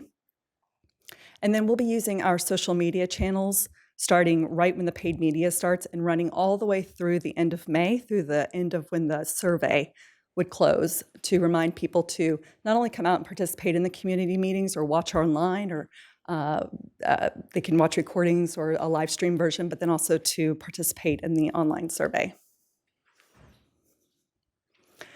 This is a look at the radio market overview and why these particular stations were picked by the media buyer. I thought that was really important that I show you the ranking. Again, we want to reach as many people as we can, and this is a mix of where those stations fall. I'll note that La Selecta isn't listed here on the radio market overview, but it is part of our paid media buy. It's really important. The Hispanic Latino community represents about 8.6% of our total population, so we have included La Selecta in the radio mix.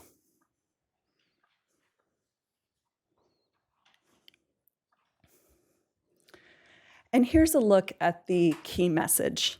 I'll read this to you, and then I'm going to show you some great creative. Again, I'm not a voiceover expert, but it is a challenge, a very good creative challenge to try to put something into a 30-second or 15-second radio spot or TV commercial about this opportunity that we have for our community to engage with us on the election system.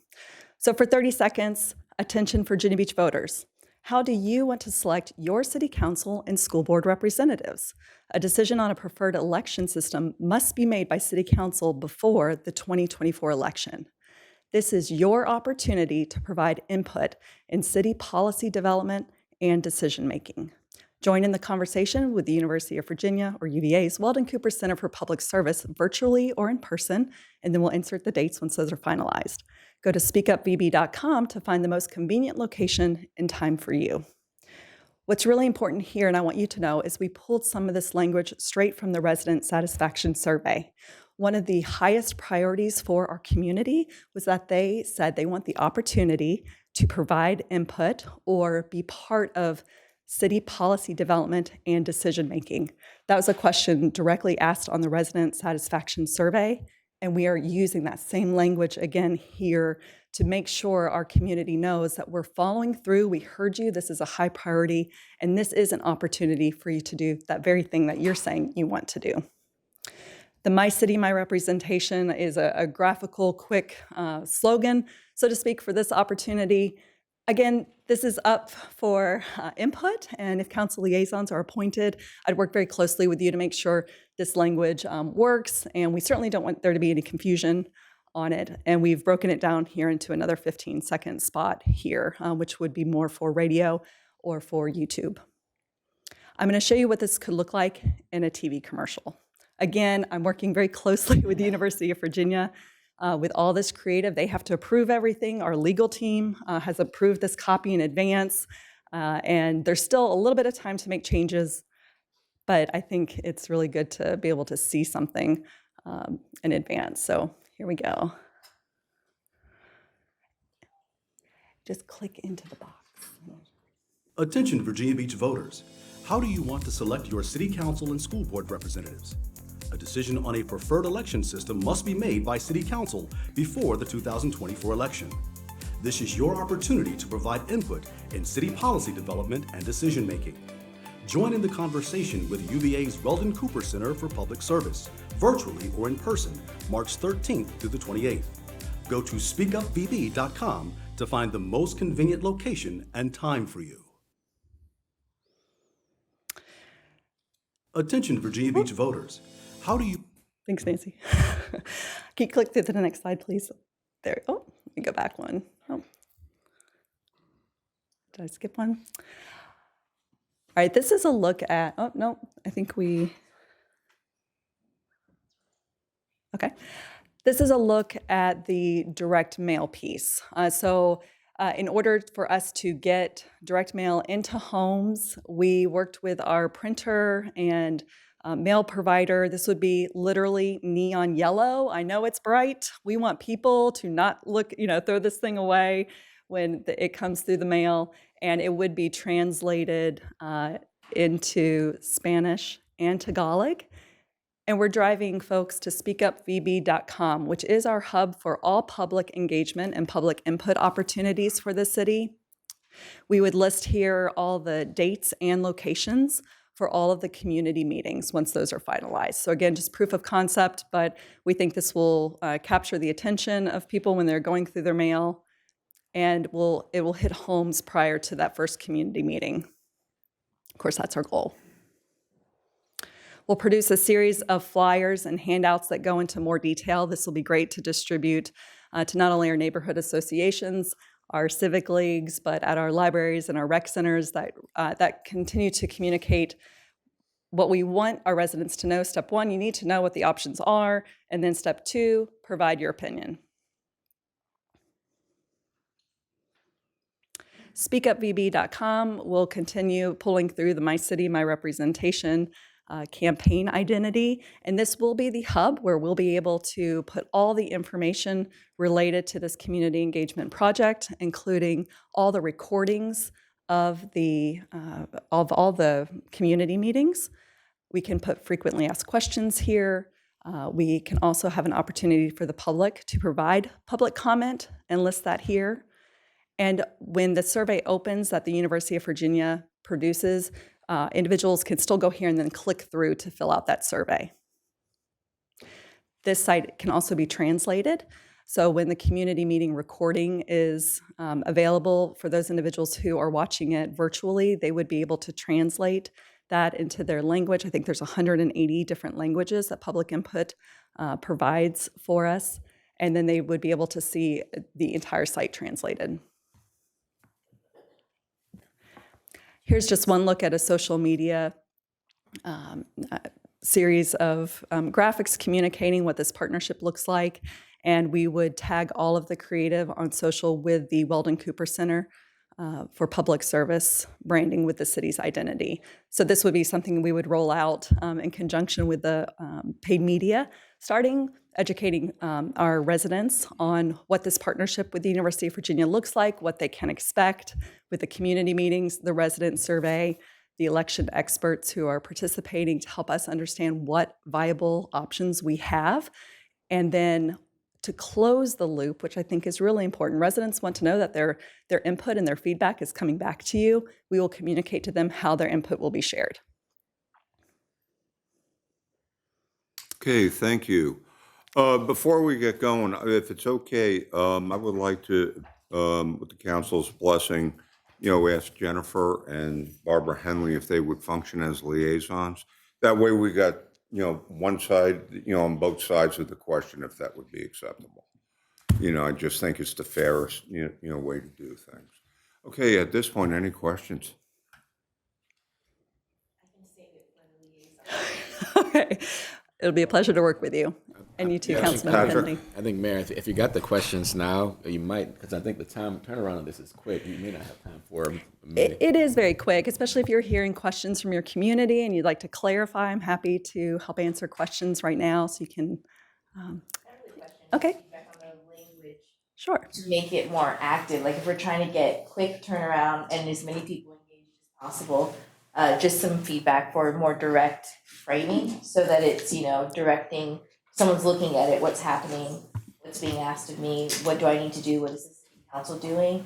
Because I think it's very easy to swipe by or it's a very bright postcard, so hopefully, people will at least look at that, but there's a lot of information vying for our attention all the time. Absolutely. So that brief moment while someone may look at it, just to make sure it's very, very clear what that information is and what, that it's calling for them to do something, so. That's good feedback. And I think another thing I just heard you say was that sense of urgency from the community. This is a very tight turnaround and a very tight window, so we can work on strengthening that language. That's good feedback. Amelia? Just asking, did you have any, I don't know all the stations, did you have any religious stations? The reason is sometimes when we're doing events, we have it, people working 24/7. But on Sundays, a lot of them are listening, especially a lot in the African American community. That's good feedback. Currently, I don't believe any religious stations are added to the mix that Meridian has recommended. I can go back to them and ask them to include that and look at what that would. SB, That's an important demographic. CBN. Absolutely. Yeah. Rosemary? So the public's going to be asked what type of voting system they want. Is Willem Cooper going to help work with us to find out which ones, what's the art of the possible? We know that we're never going to go to a totally at-large system again. We're going to have single-member districts, but as to how many and are there going to be some at-large seats or some seats that could be like Norfolk has with super wards? What are we going to get to those discussions? So they have assembled a legal team, and that is part of the contract, is part of the proposal that they will look at viable solutions for Virginia Beach and what those options are, and prepare a report and communicate that out to the public and to council. Okay, Josh? Yeah, thank you so much, Tiffany, and I know the tight time frame and great work, so appreciate it. Tangentially to this, I just wanted to make the point and kind of put it out there for the body that I know at least some folks in my district have asked me whether or not I was going to engage on this issue in, say, a town hall format. I have a degree of hesitancy about doing that because part of the reason why we should as a third party is because we want to take out that perception of bias or city involvement in some respects. So as much as I would want to do that in a town hall setting, just because I'm free and open to talk about anything with anybody, but I just wanted to gauge the other council members' feelings on that issue and whether we should save it for this kind of neutral and unbiased format as opposed to taking on this ourselves in our own districts. So I have a town hall tomorrow, and we were presented this summary on the 17th by our city attorney. This presentation. This is not biased. I plan on presenting this because a lot of these individuals may not get to take part in this 4,000 home methodology with maybe 24% capture. So I can be unbiased reading the report. These are the options that we were given by our attorney, and we were elected to make decisions. And so I'm going to share exactly what we were given because I don't know if UVA is going to come back with a fifth or sixth option that our city attorney and his office presented us. And so I will be sharing with them the information that was shared with us. Yeah. And I get the wanting to remain neutral. I do think in terms of the tight time frame, so getting to as many people as possible for whoever tunes into like our town halls or our Facebook pages or whatever, I think it's fair ground to make them aware. So to say, hey, here's what we know. Hey, there's a public input coming up, so we can talk about it at this town hall. You can also go to this website, Speak Up Phoebe. You can also attend these forums. So I think while we have the audience, so we can get as many people as we can, I think it's fair to do it at a town hall. Yeah, but Josh, maybe the simple thing is, this is also about listening at this point. And, so once again, go with your comfort zone and, take it from there. Yeah, Mark? I would just say, combining the question from the vice mayor and Mr. Taylor's comments, my office did prepare a list of the obvious choices, but I think we acknowledged in there that there may be other less traditional options that could be considered. And so that's what the contract calls for, and those will be developed over time, but getting input from the public now about what attributes of the system are important to them will enable us, working with the Cooper Center, to potentially develop other options. So. Okay, Amelia and then Chris. My community have asked, and I told them right now, I'm not calling a community meeting because I was waiting to see what their final one and then send it out to the community because it's a large group. So at least you're saying, Mark, that something is coming beyond what you just sent us. Chris? Okay, I'm sorry. At some point in this process, the legal team at UVA is going to, we expect, come out and say, in addition to these options, here may be some additional ones. But I don't think we're waiting to get public input for that to happen. We want to go ahead and get the public input up front as much as we can. And if that leads to discussion of another alternative, then so be it.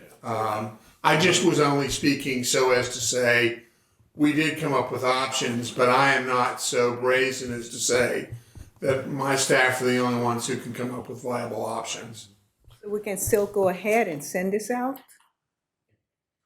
That's what I needed to know. You can use what we have prepared. We stand by what we've prepared, yes. Thank you. Okay, Chris and Josh. That question came up in the UVA discussion because they're going to be looking at other localities that have gone through, and they were very clear there's not a lot of examples. side. But Tiffany, I had a question about the mailer, and thank you for the presentation. When is the mailer scheduled, the first neon mailer scheduled to go out, roughly? Our goal is that it hits homes March 10th. I mean, at this point, to do a direct mail piece, to get it printed, sent up to Richmond and then back to Virginia Beach is at least 3 weeks. It's tight. And of course, that depends too on the Postal Service and the dates of the meetings, which we're working fervently to try to book those. We're having to hear from individual schools on a case by case. Do they even have the space for us? Can our audio visual equipment go in? All of those details. So I think it's also important to note that getting that schedule, we of course want our council members to be available for that date and that time at that location. And we're going to work so quickly to make sure that happens. The priority is making sure our residents have 12 choices in a location that is close and convenient to them. And if it's not, if that date doesn't work, if that time doesn't work, they have options. So we'll do our best to coordinate that. If I can get that locked down in the next 7 days, then I feel realistically like we are headed in a place where we can get that to hit homes. It's tight. I'm not going to lie. I'm really uncomfortable with it. But if, again, it depends on school availability and working with UVA to make sure moderators are also available for those dates. I think it can happen. Tiffany, I think you should clarify. So there's 10 meetings that are going to be in each voting district. The 2 other ones, I don't know if you clarified or articulated what you think your plan is, your proposed plan for those 2.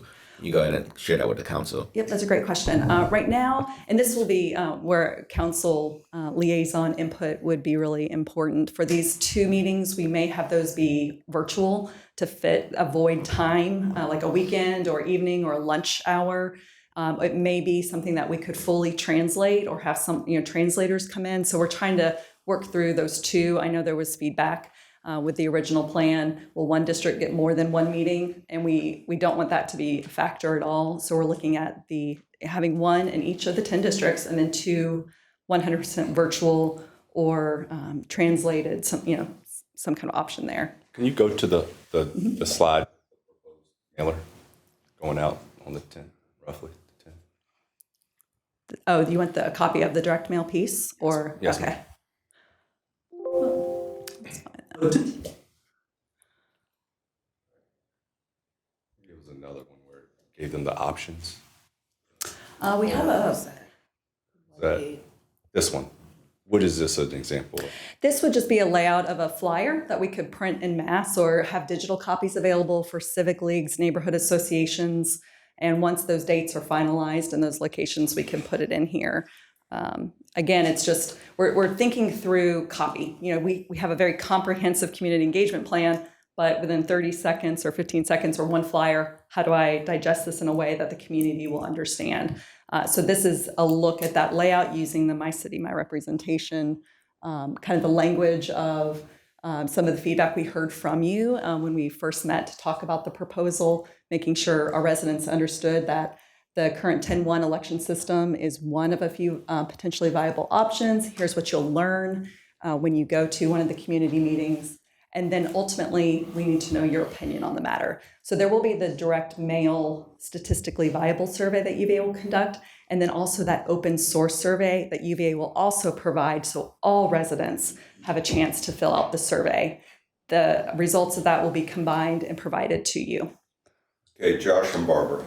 Yes, I just really wanted to say a quick thank you to Councilmember Taylor and Councilmember Rouse for sharing with me your feedback in terms of what you were going to do, because I certainly want to be consistent in terms of what I do with residents in our district, and I just want to say thank you to Councilmember Rouse and Councilmember Henley for agreeing to serve, and good luck. Barbara. Your job descriptions keep on expanding here, don't they?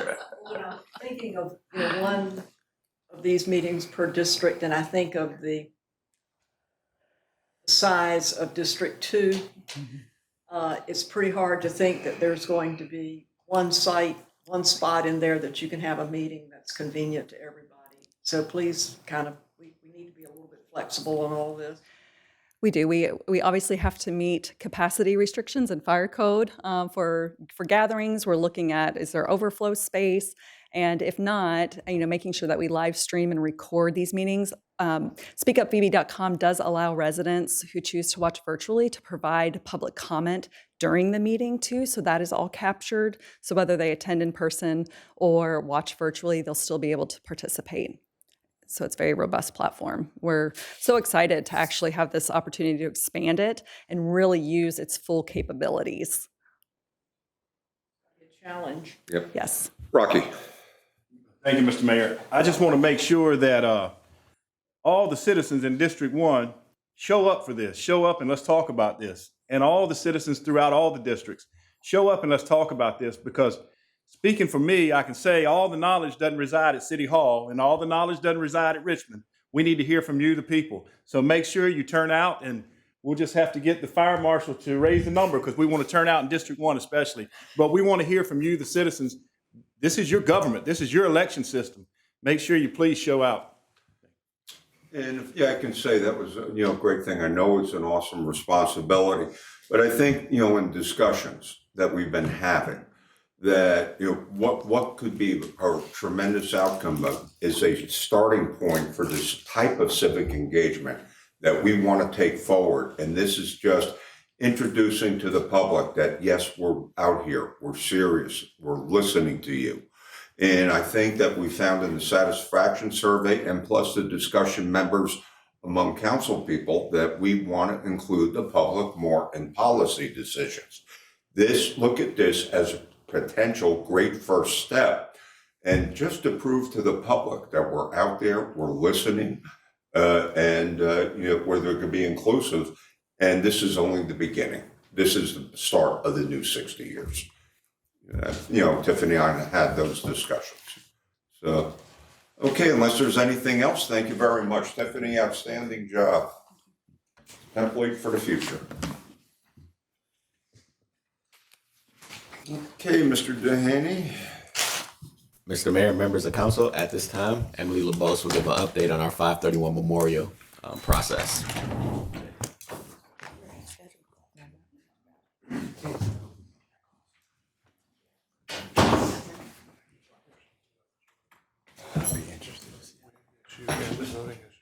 Mr. Mayor. Ma'am. Hello. Before we get started, if you don't mind, Absolutely. could we call for a moment of silence to honor those victims lost on 531?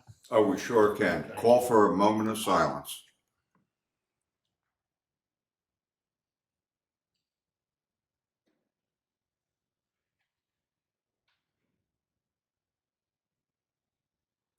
Thank you and welcome, Emily. This is indeed a very important topic.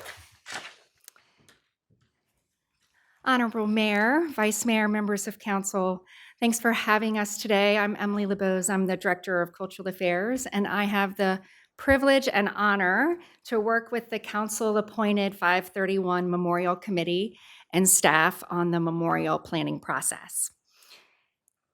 With many of you being new to your roles as City Council members, we thought it would be helpful to bring you up to date on the work of the committee as we anticipate major milestones in the coming month, as designs are submitted and the committee works to make a recommendation to you in April.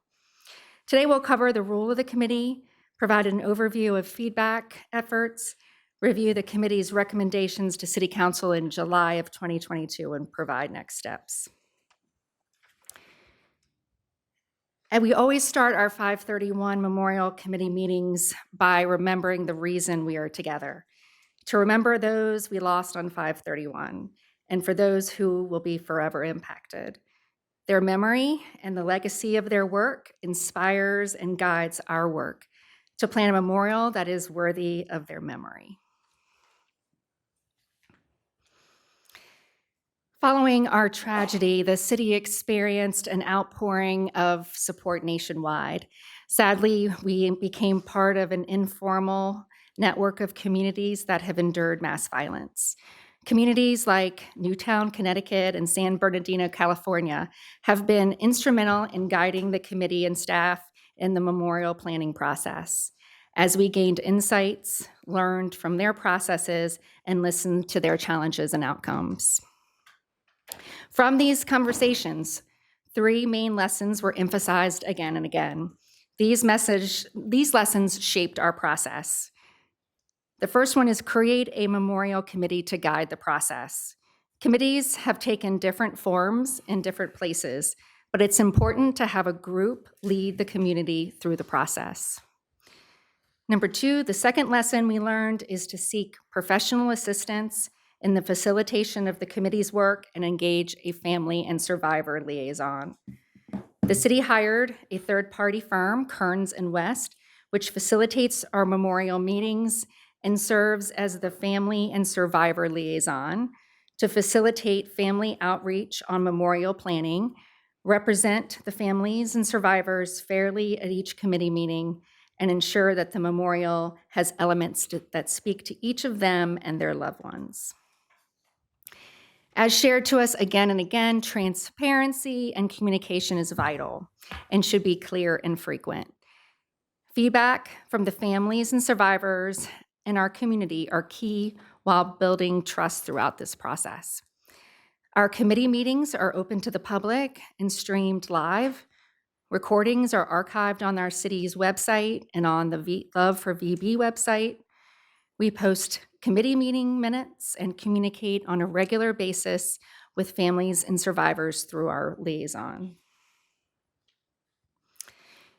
As recommended by other communities, in 2021, the Virginia Beach City Council formally approved the formation of the 531 Memorial Committee and appointed 12 members, including families and community representatives. The role of this committee incorporates all facets of the planning process, from developing the vision to seeing it come to realization. The committee, who the council appointed, are outstanding, engaged individuals who have a compassionate and thoughtful approach to the planning, always keeping the families and survivors in the forefront of their minds. I'd like to recognize those members who have joined us today: Tara Reel, Duff Cleaver, Irvin Cox, who lost his brother Keith Cox, and Sergeant Brian Ricardo. And then we have staff here that have been instrumental in assisting us, Emily Archer and Chad Morris. They're landscape architects, and they have been just a wonderful guide to us and the committee. Our 2 council liaisons, the council member Berlici and council member Wooten, have been engaged throughout this process. They're dedicated and supportive of all of our work. The committee took a comprehensive and thoughtful approach in developing all aspects of their recommendations, including a memorial location, design elements, and components. Committee members Tara Reel and Duff Cleaver will provide some really brief highlights right now on their recommendations.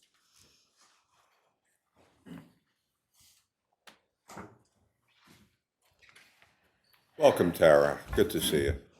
Good to see you too, Mayor. Good afternoon, Honorable Mayor, Vice Mayor, and members of City Council. It's still good to be able to say that. It's unfortunate that we're here for this. And before I get started, one of the purposes of today is we know we have a lot of new City Council members, and we want to educate you on what we've been doing, but also bring you up to speed. And if you don't know me, I've worked for the city, had the honor of doing so for almost 10 years, so I know many of you, and I did know several of the people that we lost. And I always want to say this is very hard to talk about. Healing is not linear, and you still have people who work for your city who struggle every single day. We're at different spots. And I think the approach that the consultants took was very thoughtful. And many of us healed a little bit along the way, and we're still healing. But one of the type of workshop sessions, exercises that we took in this was really thinking about this memorial from different perspectives and the diverse group of people that would be coming to this memorial. So we would take on different personas. What would someone from one of the families feel when they come to this memorial? What would the survivors feel? What would complete strangers who came to our city, who would come to this memorial, what would they be feeling as well? And I know that there was another slide before this, but some of the things that we wanted to be very purposeful in is remembering, healing, connecting. It was very important to make sure that stories were shared, that we recognize the survivors. And I won't go through this full list. I'll let you do that on your own. But we don't want to forget how this moment brought our community together. And most importantly, we don't want this to be forgotten. I do not want the people that I knew to be forgotten in their public servants' hearts that were serving this great city that day. We can go to the next slide now. Sorry about that. But feelings that we hoped would be evoked from this memorial were calmness and peace. We often talked about a meditation trail. I know that we have seen some different projects from other memorials that very much thought that out as far as, healing the hurt. We wanted to make sure that we provided a connection. And we even thought about children. So when we took on the personas, what would a child think when they came to this memorial? What is the educational opportunity here? So this is never forgotten, and hopefully someday these stop. But the thoughts that we also wanted to evoke was really the simplicity and impact. This memorial, from what we've seen, we've seen them all throughout the country, and graciously, a lot of these cities who've been impacted have spoken with us. And sometimes simplicity is best, but we wanted to make sure there was a continuing legacy and a reminder that life is precious. And so as we worked through this, these were the thoughts that we were having. And like I said, I think we had a very thoughtful process, and we've had great discussions. I'm going to pass on to Duff, who's going to talk a little bit more about the site that we selected.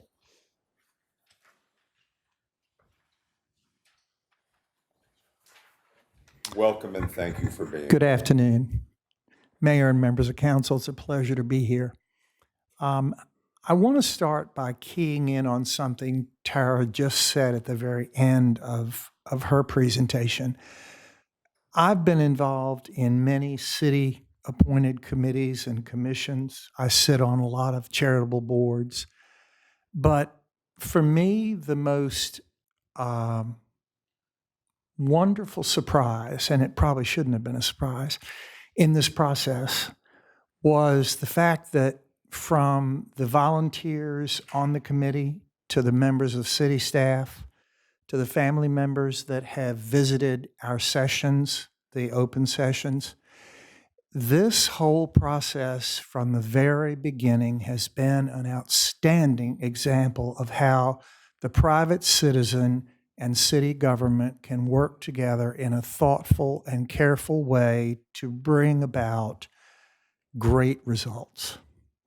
When you consider the relatively brief amount of time that we have been meeting and making decisions with the assistance of the city and the consultants, the amount of what we have been able to accomplish is really phenomenal.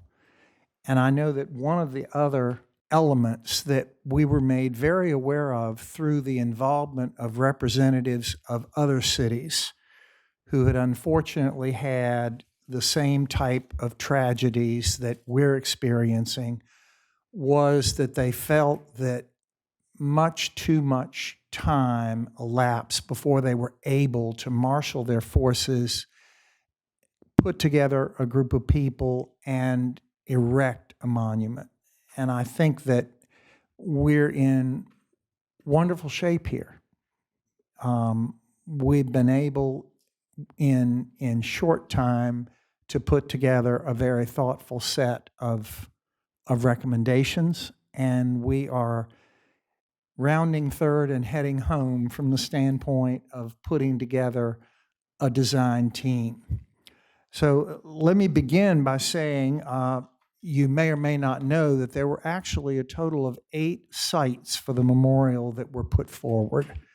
And those sites had some vetting by members of our city liaison staff. In the end, the site that was selected, which is at the intersection of Princess Anne Road and Nemo Parkway in the northeast corner, was the one that seemed to hit the greatest number of boxes.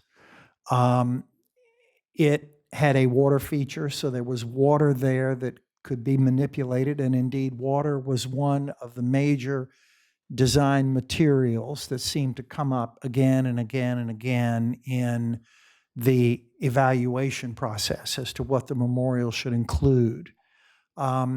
It already had a sizable area for parking. It already had a complete complement of utilities. It was large enough to accommodate what the committee had learned we would need to include in the monument. And I think beyond that, it also enabled a number of different gatherings of different sizes that will happen over the years once the memorial is completed. All of this really enabled us to think about not only a reduced development and construction time, but also a reduced cost for the monument. So we feel like, having acknowledged and selected that site, which was recommended to you, we're putting ourselves ahead a bit in terms of the schedule of realizing the memorial. I won't go deeply into the recommendations that we gave you back in July, because you're aware of all of those. All of them were based upon a fair amount of extensive feedback from family members of the victims, from staff members who were in the building on that day, whether they were injured or not, and from members of the citizenry. But, the goals to remember and acknowledge and create a serene setting of empathy, healing, and an area to learn. The design criteria for people of all ages, appropriateness, low maintenance, and finally the design elements, a very park-like setting that involved and included a feature of water, seating, appropriate hardscape, as well as plant materials, and the use of the forget-me-not symbol that has been part of the committee since the very beginning. In addition, one of the strong elements of our earlier surveys that came out was the desire that the memorial be in the government center. And so, in addition to having selected the site, which is at the northwest end of the government center, there will be a marker within the complex, so that people who work in other buildings will have the ability, whether they're new employees, new to the government center, visiting, to know where the monument is, and it will mark a walkway to it to make it easy for the greatest number of people to enjoy it. And finally, it came out that there was very much wanted an interior component, an enclosed element, where some of the mementos of the event and mementos that have been connected since could be viewed, read, and learned from. The design selection process, I think, is somewhat well known to you. We issued an RFQ for qualified design firms back in September of 2022. And in December, working with the procurement department, we selected two of those firms and offered each of the two a $10,000 stipend to fund their initial efforts at putting together design concepts. The two firms that were selected were the local firm of Dills Architects associated with SWA Group. SWA Group is a northern firm. You wouldn't know them by name, but you probably are aware of the Sandy Hook Memorial that is well under construction now. They designed that memorial, so they have had significant high-level experience to that end. The other firm that was selected was Roadside Harwell Incorporated, RHI, which associated with Kirkland Studio. Kirkland Studio is another firm that has nationally executed a number of such memorials, to include the National Native American Veterans Memorial near the mall in Washington, D.C., and the American Veterans Disabled for Life Memorial, also in Washington, D.C. So both of these firms have significant experience doing exactly what we here in Virginia Beach want and on the quality level that we desire to have. And then finally, last month, the two semifinalist firms visited, met with the committee, met with the stakeholders, the families, some of the victims, and did their on-site research.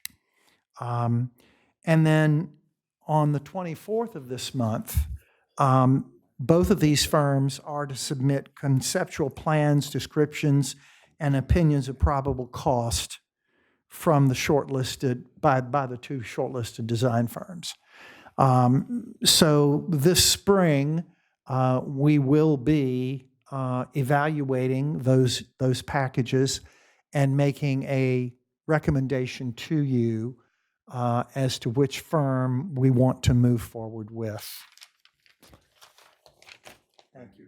And I just wanted to thank you for that. And I would also like to bring up that and specifically thank Michael Berlucci, who is not here today because he's up in Richmond on some business, and Sabrina Wooten, for being the liaisons. I had the opportunity to observe one of the meetings one time, and I'll tell you what, it was just dignity and respect, empathy, compassion, and I tell you what, it was it was very humbling to watch the group of people get together with a unified purpose in such a way. It was really appreciated. Wanted to just highlight the next steps since they're coming very soon. So as Duff in his profession, I didn't recognize him. He's an architect, and he has been such a wonderful resource to this committee. So thank you, Duff. So March, we have, through this every step in the process, we have focused on gathering input from the families, the survivors, city staff, those who want to be involved. We did a public meeting, we did surveys, gathering input from the community. So again, we're going to repeat that same process in March when we have the two designs. We're going to seek feedback from everyone, and then on March 2nd, the committee will interview. There'll be both of the firms will be in town, they'll interview, and then by mid to late April, the committee will have a recommendation to you on the design firms. I'm happy to take any questions. Any questions at this point? Sabrina, please. I don't have any questions, but I do want to express my gratitude to Emily, the staff who's worked tirelessly on this journey. I would like to call it a journey because it's not an easy one, but it is certainly a journey to healing. And so I also like to thank the committee members who are here and who work tirelessly serving and coming to the meetings, adding their perspective, and working so hard.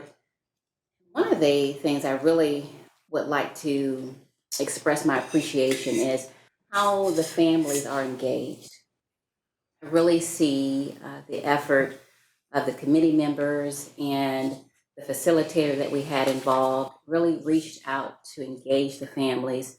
And I think that has made a difference on this journey. So again, thank you so much for all that you do. I know it's not easy for you. I do appreciate your labor of love. Jason Nixon, who lost his wife, was hoping to be here, but it's pickup time at his daughter's school. So, but he sends his well wishes. So, I also wanted to thank Beth Hunley with the Cultural Affairs for all of her help. So we will see you in April for the recommendations. Okay, thank you very much. Take a break. Do you want it? Oh, no. Yeah, give me a flavor of water if you can. Hey, thanks.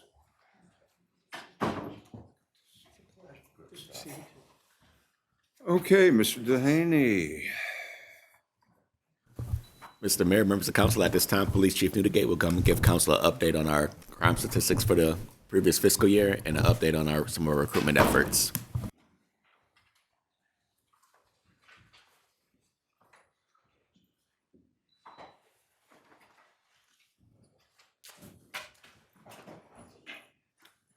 Folks, we got a thing. Do we need a short break right now? We had a couple of.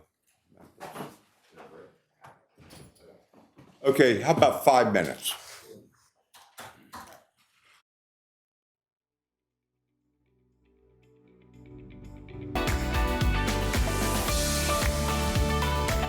Mayor, Vice Mayor, members of council, thank you for allowing us to come before you today to present some 22 crime statistics and talk about your Virginia Beach Police Department. With me today, we have Deputy Chief Hatfield, Deputy Chief Wichendall, my executive aide, Lieutenant Wessler, and of course, our Chief Communications Officer, Jody Saunders. So just a little refresh that when we start talking about crime statistics, we're talking about part one. Part one is comprised of two categories, violent and property crimes. Violent consists of homicide, rape, robbery, aggravated assault. The property crimes are burglary, theft of motor vehicle, theft from motor vehicle, and then all other larcenies. One of the things that I wanted to refresh with council is that as part of our ongoing commitment to transparency and using data-driven policing strategies, we have our WAVES report, which is our weekly analysis for VBPD's engagement and strategies, where we look at crime on a 28, a 91, and a year-to-date frame on those Part 1 categories, and it is refreshed every 7 days. This is on the police department's website, so if you want to see how well your police department is doing, it's right at your fingertips. And we look at it from a department-wide perspective, as well as each command is broken down with their individual numbers. So we're going to start off talking about property crime, the burglaries, the thefts, and when we put it in perspective, in the city of Virginia Beach, 94% of the crime that is reported to us is property crime. Only 5.7% of all crime that is reported to us falls under that violent crime category. So when we look at it, we unfortunately did have a slight increase in property crime from last year. These were mostly driven by theft from autos, people stealing out of cars, as well as those other thefts. And when we talk about those other thefts, we're really talking about the retail offenses, the thefts that come from the Walmarts, the Targets. What we're seeing right now is we're seeing a spike out of our VABC stores. So we're doing some analysis for that to see if we can drill down and maybe partner with ABC to see if they can target hard in some of their locations, because some of that is driving the numbers. But what I would offer is, even though we did have an increase, we increased from those 2 COVID years when everything was kind of in flux, and we've really just regressed back to the mean where we were in 2019. But we are going to delve into that. We want to make some progress and lower those numbers. Commercial burglary, up slightly, but still down significantly from the 211 offenses that we had in 2020. I think one that should be comforting to the residents of City of Virginia Beach is that residential burglary down almost 10% last year. But I think when we compare it to 2019, we are looking at a 37% reduction.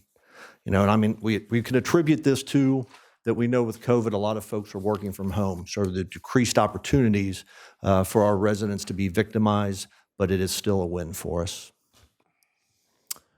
Theft from motor vehicles, up from last year. One of the struggles that we have, and we will thank this council and the preceding one, is up until December 5th, we were a paper-based organization when it comes to offense reporting. So when our officers would make a report, they would handwrite it. It would go to a supervisor who would review it, maybe turn it back for correction. Then it would go back through the chain, be hand carried down to our services section. Then they would review it for quality control. And then we would have a data entry operator enter that. So we're trying to be very focused, and we do have a very focused hotspot patrol strategy to address these spatial clusters. But I think you'll agree with me, by the time we were receiving the data, it was 7 to 10 days old. It was not actionable, even though that we were doing our best. So with the blessing of this council and funding, we implemented a brand new records management system with instantaneous in-field reporting on December 5th. So instead of days moving forward, we expect to have results in hours. So we're hopeful that our hotspot patrol strategy will be much more effective moving into 2023 than it was when we had stale, non-actionable crime data. Motor vehicle thefts, unfortunately, they are up. I think the precursor to a lot of these motor vehicle thefts are, one, the theft from autos.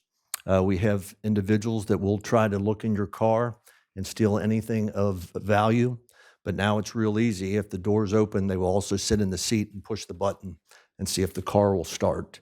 And unfortunately, our data shows that almost 40% of the time, there's a key fob left in the vehicle. So I think we would like to make a compelling pitch and use this opportunity to make a plea to our community. Please, we could reduce these numbers by 40% overnight if we were just more cognizant about not leaving key fobs in the vehicles. All the other thefts we briefly touched on, those are mostly the real retail thefts or anything that doesn't fall in those other categories. There is definitely some work to do, but now that we have a different records management system, I think we can make a dent in that moving forward. This just gives you a breakdown of the percentages of property crime across the city of Virginia Beach. All right, violent crime. And I think what you'll see is that we are very proud of what has been accomplished between the police department, this community, and council. We were down 12.4% for violent crime, total Part 1 violent crime last year. And that is actually down almost 21% over the last 5 years. So while many other cities are going in the exact wrong direction in regards to violent crime, we are actually showing decreases, and we have our best year in 5 years last year.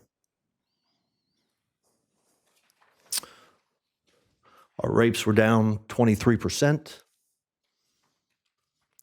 Robberies were up slightly, but still down from the high of 2019. One of the things that we can attribute to that is we had 3 series of robberies that were committed in the city of Virginia Beach, almost 30 total of offenses, but 3 separate robbery crews that were targeting both the beach and Norfolk, working in partnership with Norfolk. And I got to give our thanks to them, because they were great partners working hand in hand with our detectives and responding officers, that we made arrests of all 3 of those crews. And I know that 1 currently has already been federally indicted. So I think that sends a powerful message that if you're going to come to the city of Virginia Beach and engage in a series of robberies on our citizens, that when we can and will, we will hold you accountable with our federal partners. I think this is one that we're very, very impressed with. So when we talk about aggravated assaults are any offense that causes serious physical harm or has the potential to cause serious physical harm that could be inflicted by a knife, baseball bat, vehicle, and also includes all of our non-fatal shootings. So anything that is not a homicide is included in those aggravated assaults, which are down 25%. So there's 25% fewer victims of aggravated assault for the citizens of Virginia Beach last year. And this just gives you a breakdown of where those are occurring. There is some slight variance from the property crime, but it's still pretty consistent across precinct. So let's talk about another high point. Something that is very concerning to all of us is total shooting victimization. We had a reduction of 14.7% in shooting victims last year. 2021, we had 75 total people shot, which does include homicide victims. We only had 64 total shooting victims last year, so we are definitely moving in the right direction. Just to give you an idea of one of the driving factors and what the officers of this police department are facing out there is I just bring your attention that gun seizures and guns that come into our possession are up 32% from the previous year. And if we look at the next highest of 2017, it's a 64% increase. So we are asking a lot of our officers. They are coming into contact with a lot of people that are armed, and we are making good decisions in these cases that in most incidents do not result in a use of force or any type of critical incident. Now the bad news is even though we did have a decrease in total shooting victimization, unfortunately, more of those shooting victims did succumb to their injuries. So out of those total shooting victimization, we had 19 that were fatal compared to 11 the previous year. This will break down the shootings by the different precincts.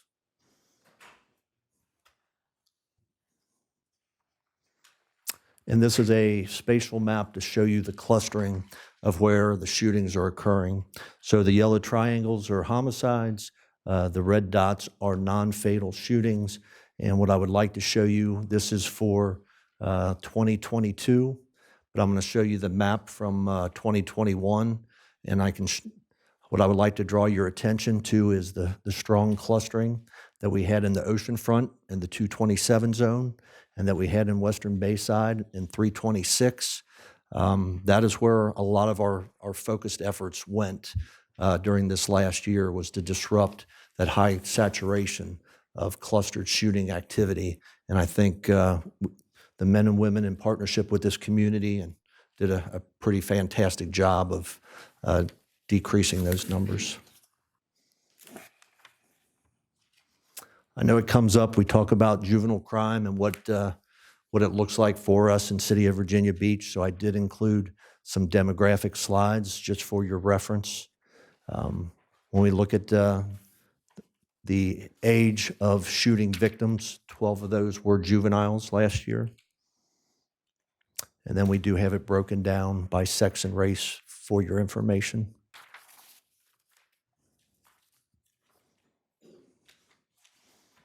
Shooting suspects, 7 of those were juvenile, which is about 14% of our overall shooting suspects.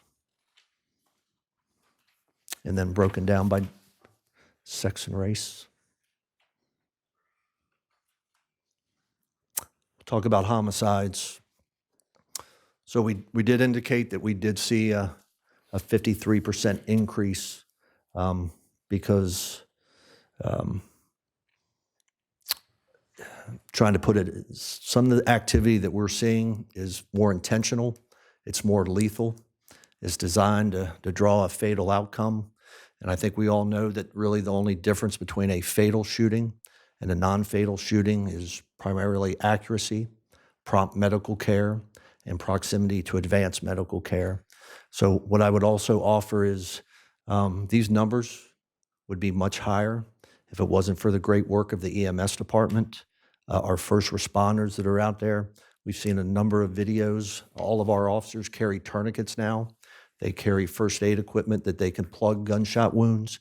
I've seen a number of videos over the year where our first responders working in partnership with EMS have saved a ton of lives. And if it wasn't for their quick response, the fatality numbers would be even higher. So this is just a breakdown of just the homicides that we can see spatially scattered across the beach. We included a detailed map for reference for the different precincts. It shows that they're not as clustered as some may believe or we think when we look at the overall map.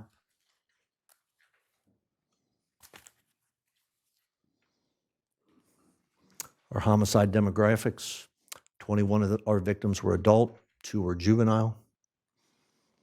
Breakdown by sex and race.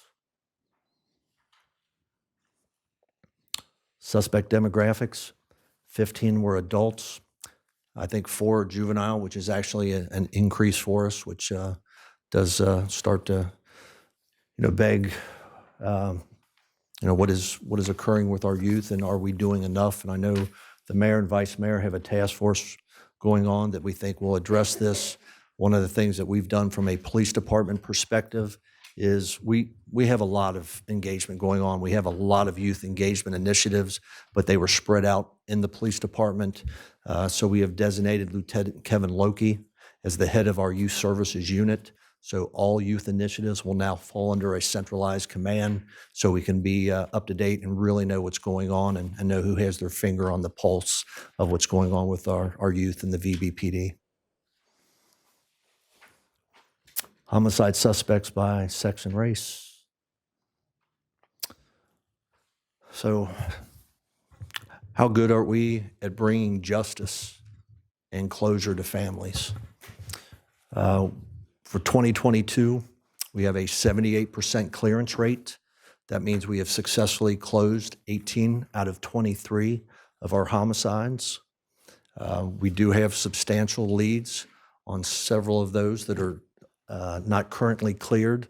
So even though we're at 78%, it is our belief that we will be successful in clearing some of those unsolved ones, and that percentage will rise, and it will put us back near where we have been in preceding years and that high 80% clearance rate.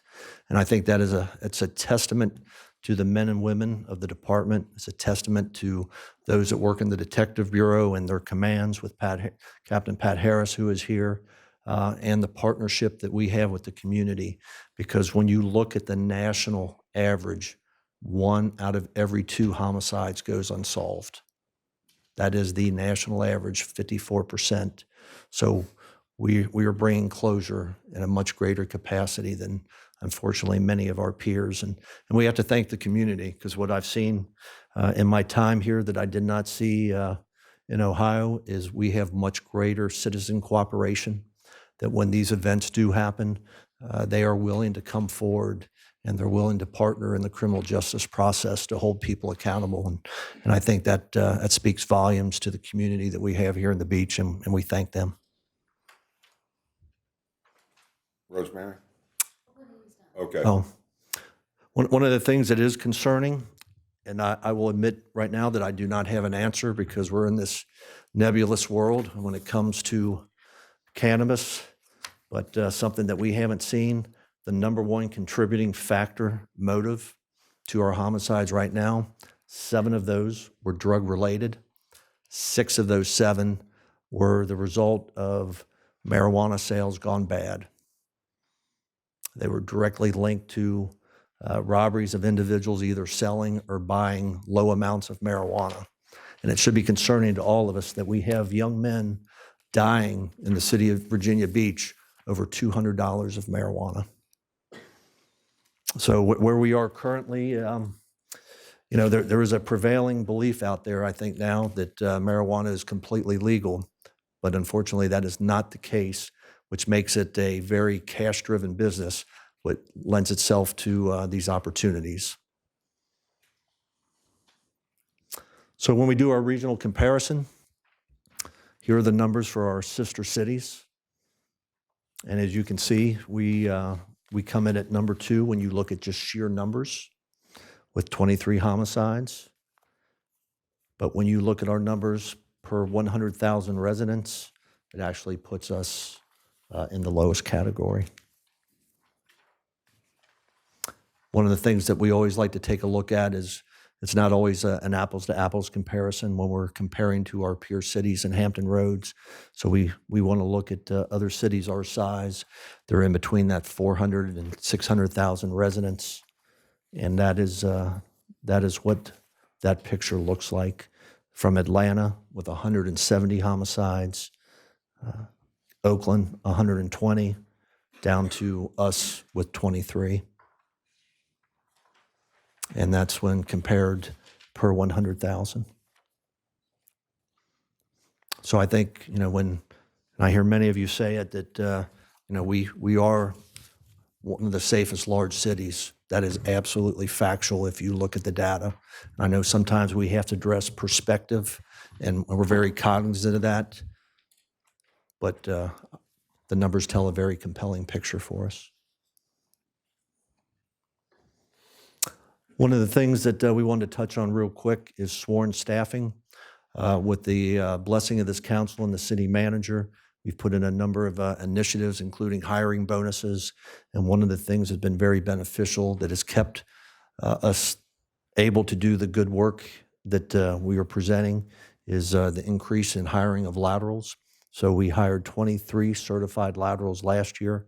And I think that's really been the difference in keeping our head above water as we work to stabilize our traditional staffing numbers. So we're very thankful and grateful for the assistance with revamping our lateral program. When we look at actual staffing, historically, for the last 2 years, we had been about 720 sworn out of our authorized complement. We're now averaging about an increase of plus 30. We're right around 750 with a current class that graduates this Friday of 32. We have 32 that graduate this Friday. We started another recruit class approximately a month ago that now has 18. We have 4 certified hires in the works, and recruiting tells me that we anticipate that we will be in position to hire 45 plus new recruits for the July Academy. And if we're lucky and we don't have a lot of attrition, we do have some retirements in the works, but it's not at the furious pace that we were seeing within the last 2 years, that we will be very close to being at our authorized complement for the first time in a very long, long time. So definitely good news. And then I just wanted to leave this last slide is because at some point over the last couple years, we were close to 100 sworn vacancies. It was becoming very, very challenging for us to continue to provide the level of service that this community expects. At some point we were looking to, are we going to be able to continue to do all the things that we do now? One of the things that made a great difference was utilizing and funding technology as that force multiplier, allowing us to work smarter, be more efficient, be more effective. And we're very appreciative of this council because over the last 18 plus months, these are the major technological advancements that has been funded for the police department. Honestly, we were way behind in terms of technology, and we have made great strides in the last 2 years, and it couldn't have been accomplished without the support of the men and women who understood the need for us to move quickly, even though change can be uncomfortable, and the support of this council. So thank you. Mr. Manager, that's...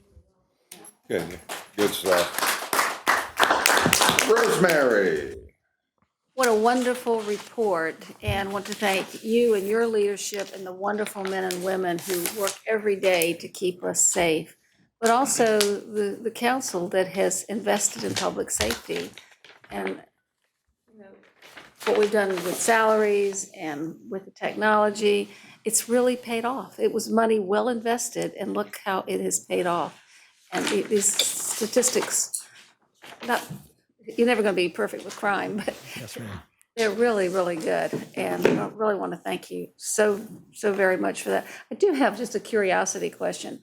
On the homicides, there were 4, all of them were from guns, but there were 4 that weren't. What Usually those are knives or some other means. I think one may have been a brick, one were knives, one was a fatal overdose where unfortunately we had a mother that gave her young daughter a fatal overdose of drugs at the oceanfront, if we may recall. So those are those ones. We are no different than any other city. About 80% of our homicide numbers come from firearms-related deaths. But getting those guns off the street, I think has been a really major thing, why our numbers look so much better. And I really thank the men and women that are out there. We ask a lot of them to go out, and it almost seems that every contact that they have, they're encountering someone that's armed. Some of those are lawfully, legally carrying firearms, but there is a large percentage that are felons that should not have firearms. They're doing some other activity that they would be prohibited. So it's a difficult task to make sure that we don't infringe upon someone's right to lawfully and legally carry a firearm and identify and impact those that shouldn't have them in their possession. So the youth crime prevention task force that we're working on, we did have a request that I passed on to Mr. Duhaney, that there is a ministers group that wants to put a basketball camp together in August. And they're going to be working on conflict resolution, and, it's going to be a lot of things, and they're going to provide the transportation and the food and all of that. They're just asking us to waive the fees for the basketball courts. And I think they're expecting about 150 youth. So these are the kind of things that's going to really, really help us, I think, keep those numbers low, Yes, ma'am. especially for the future. Thank you, and all the wonderful men and women. Thank you, Hey, Vice Barbara Mayor. and Rocky. On slide 50, you have the homicide motives. Yes, ma'am. And in looking at all the motives, the last one in the list is mental illness. And you had only one. We tend to very quickly say, well, it's a mental illness problem with these issues, but I guess you've got documentation for all of these motives, and drugs was the number one, and domestic and disputes and those kinds of things, and mental illness was just one. I think it would be a fair statement that mental illness is probably touching each and every one of these, but the overwhelming motive that we were able to determine from our interviews and the investigation is what we listed. And I did notice in the slide where you had the clusters of shootings and so forth, the Western Bay side and the oceanfront, that the cluster kind of, was that directly responsible or a response from the Shot Spotter program? Those are where you have those, aren't they? It definitely played into it. I think there was definitely a deterrence that that the police are going to respond if we get a gunshot activation within that coverage area. What our numbers show currently, of the 2 coverage areas that we have currently, of all the activations, only 25% of those have a corresponding 911 call. So that means 75% of the time that we have gunfire in those 2 communities, nobody's calling us. And we understand why. And I think the technology allows us to overcome that. So we know that sometimes the community can think that the police don't care. And I understand that if we're only responding 20 to 25% of the time, but now we're responding to 100% of all gunfire activations. So not only do we want it to be a deterrent to those that are going to engage in gunfire, but we want it to be that comfort to the community that every time you hear gunfire, whether you call it in or not, and we do want them to call it in, but if for some reason they don't, we are going to respond. We're going to be visible. We're going to try to identify offenders. We're going to engage the community. One of the things that we do on each one of those, Councilmember Henley, is if we don't encounter an offense, we leave door hangers. You know, someone may not answer, they may not be out there, but we want them to know that there was gunfire in their community and that we responded, that it is a priority for us, and that please call us if you have any information. So not only is there an enforcement piece to it, but I think there is a community capacity piece in getting our community to believe in this police department. We're working hard, and we appreciate that. Yes, ma'am. Thank you. Rocky? Thank you, Chief. I heard in a neighboring city, they had I don't know if this is a recruitment strategy or a policing strategy, but they were allowing some of the senior officers to have take-home cars where they could park them in front of their house, and if Dangerous Dan, the felony man, comes down, he sees a police car and maybe is deterred by that. And also they said it was a retention tool, reference, you know, longevity. So I didn't know if you'd entertained that conversation or talk about that or anything. I definitely think it is something that I would like to pursue and at some point bring it to the manager's attention for conversation. I think the thing that keeps me from doing it at this point is talking to our friends at Fleet, that even if we had a compelling argument to take to the manager, that we couldn't get the additional vehicles that we need. Well, I think if we have that problem with the fleet, I think that's something that we can and put our finger on the scale here and make sure that we're rolling out the vehicles as needed to keep our community safe. Thank you, Mr. Mayor. That was great. Chief, that was a great report. And I tell you, if we all, number of us last year, you know, during a tough budget cycle, you know, agreed with the step system that was requested, you know, for retention and recruitment, and it seems to be bearing fruit. It has, sir. Very appreciative, Mayor. Thank you. Vice Mayor, I'm sorry. No, I'll tell you what, it's you're definitely a point of pride, and make Virginia Beach is in fact a city of heroes. Yes, sir. Thank you. Amelia? I was just saying, kudos for community trust.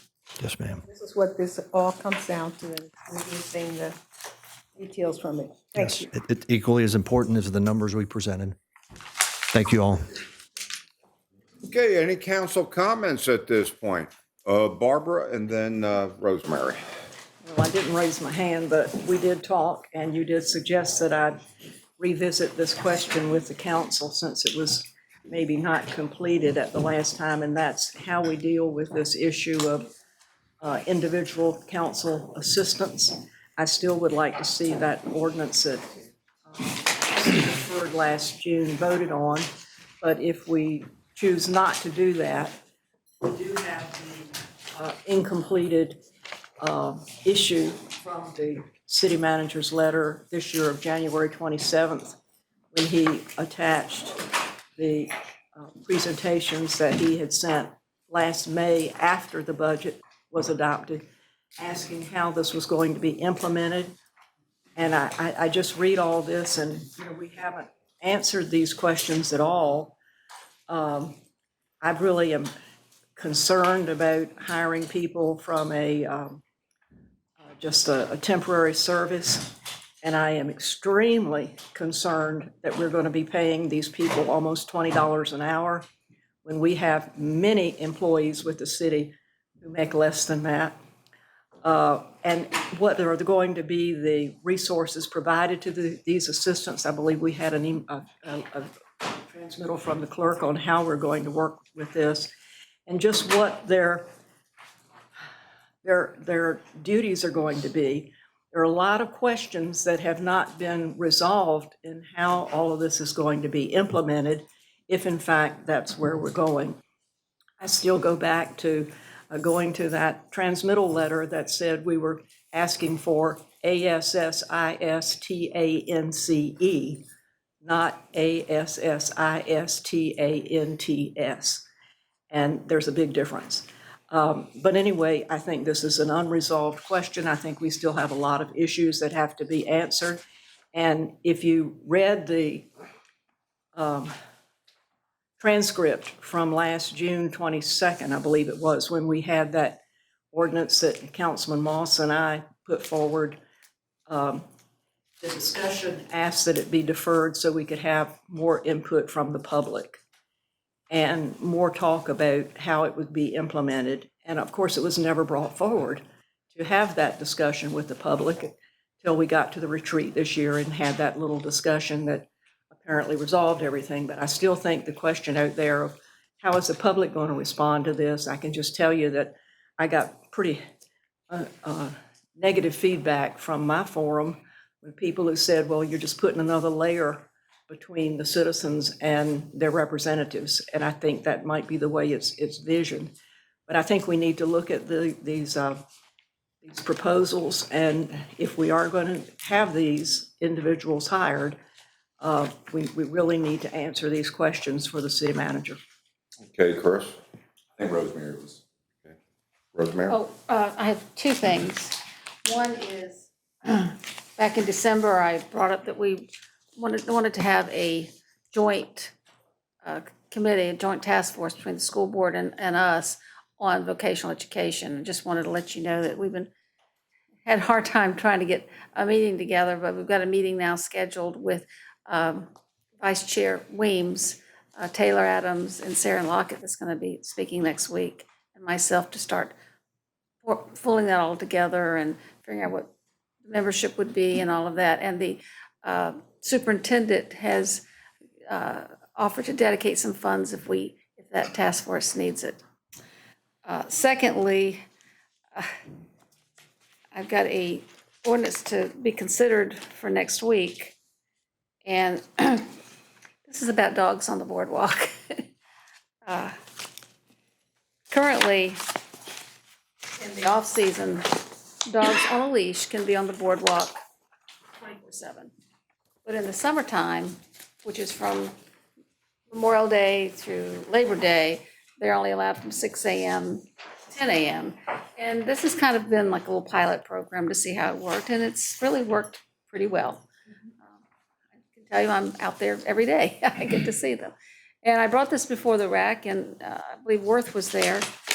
And afterwards, several of the hoteliers came up, and they were so happy to hear about this because not having dogs on the boardwalk has hurt their business because they've been wanting to become pet friendly. And their guests were not able to, if they couldn't take their dogs on the boardwalk, they were going to be very upset. So a lot of the hoteliers were really, really happy about this. And then I worked with Chief Newdigate on it. And so we came to the conclusion that just to extend from, instead of 10 a.m. for the daylight hours, to start from 6 a.m. to 7 p.m., but not at dark. So that's all that this does. Okay. May I ask, are you asking for 2 other council members to sponsor this with you so it can be on the agenda? Who would like to sponsor it with anybody else? Worth?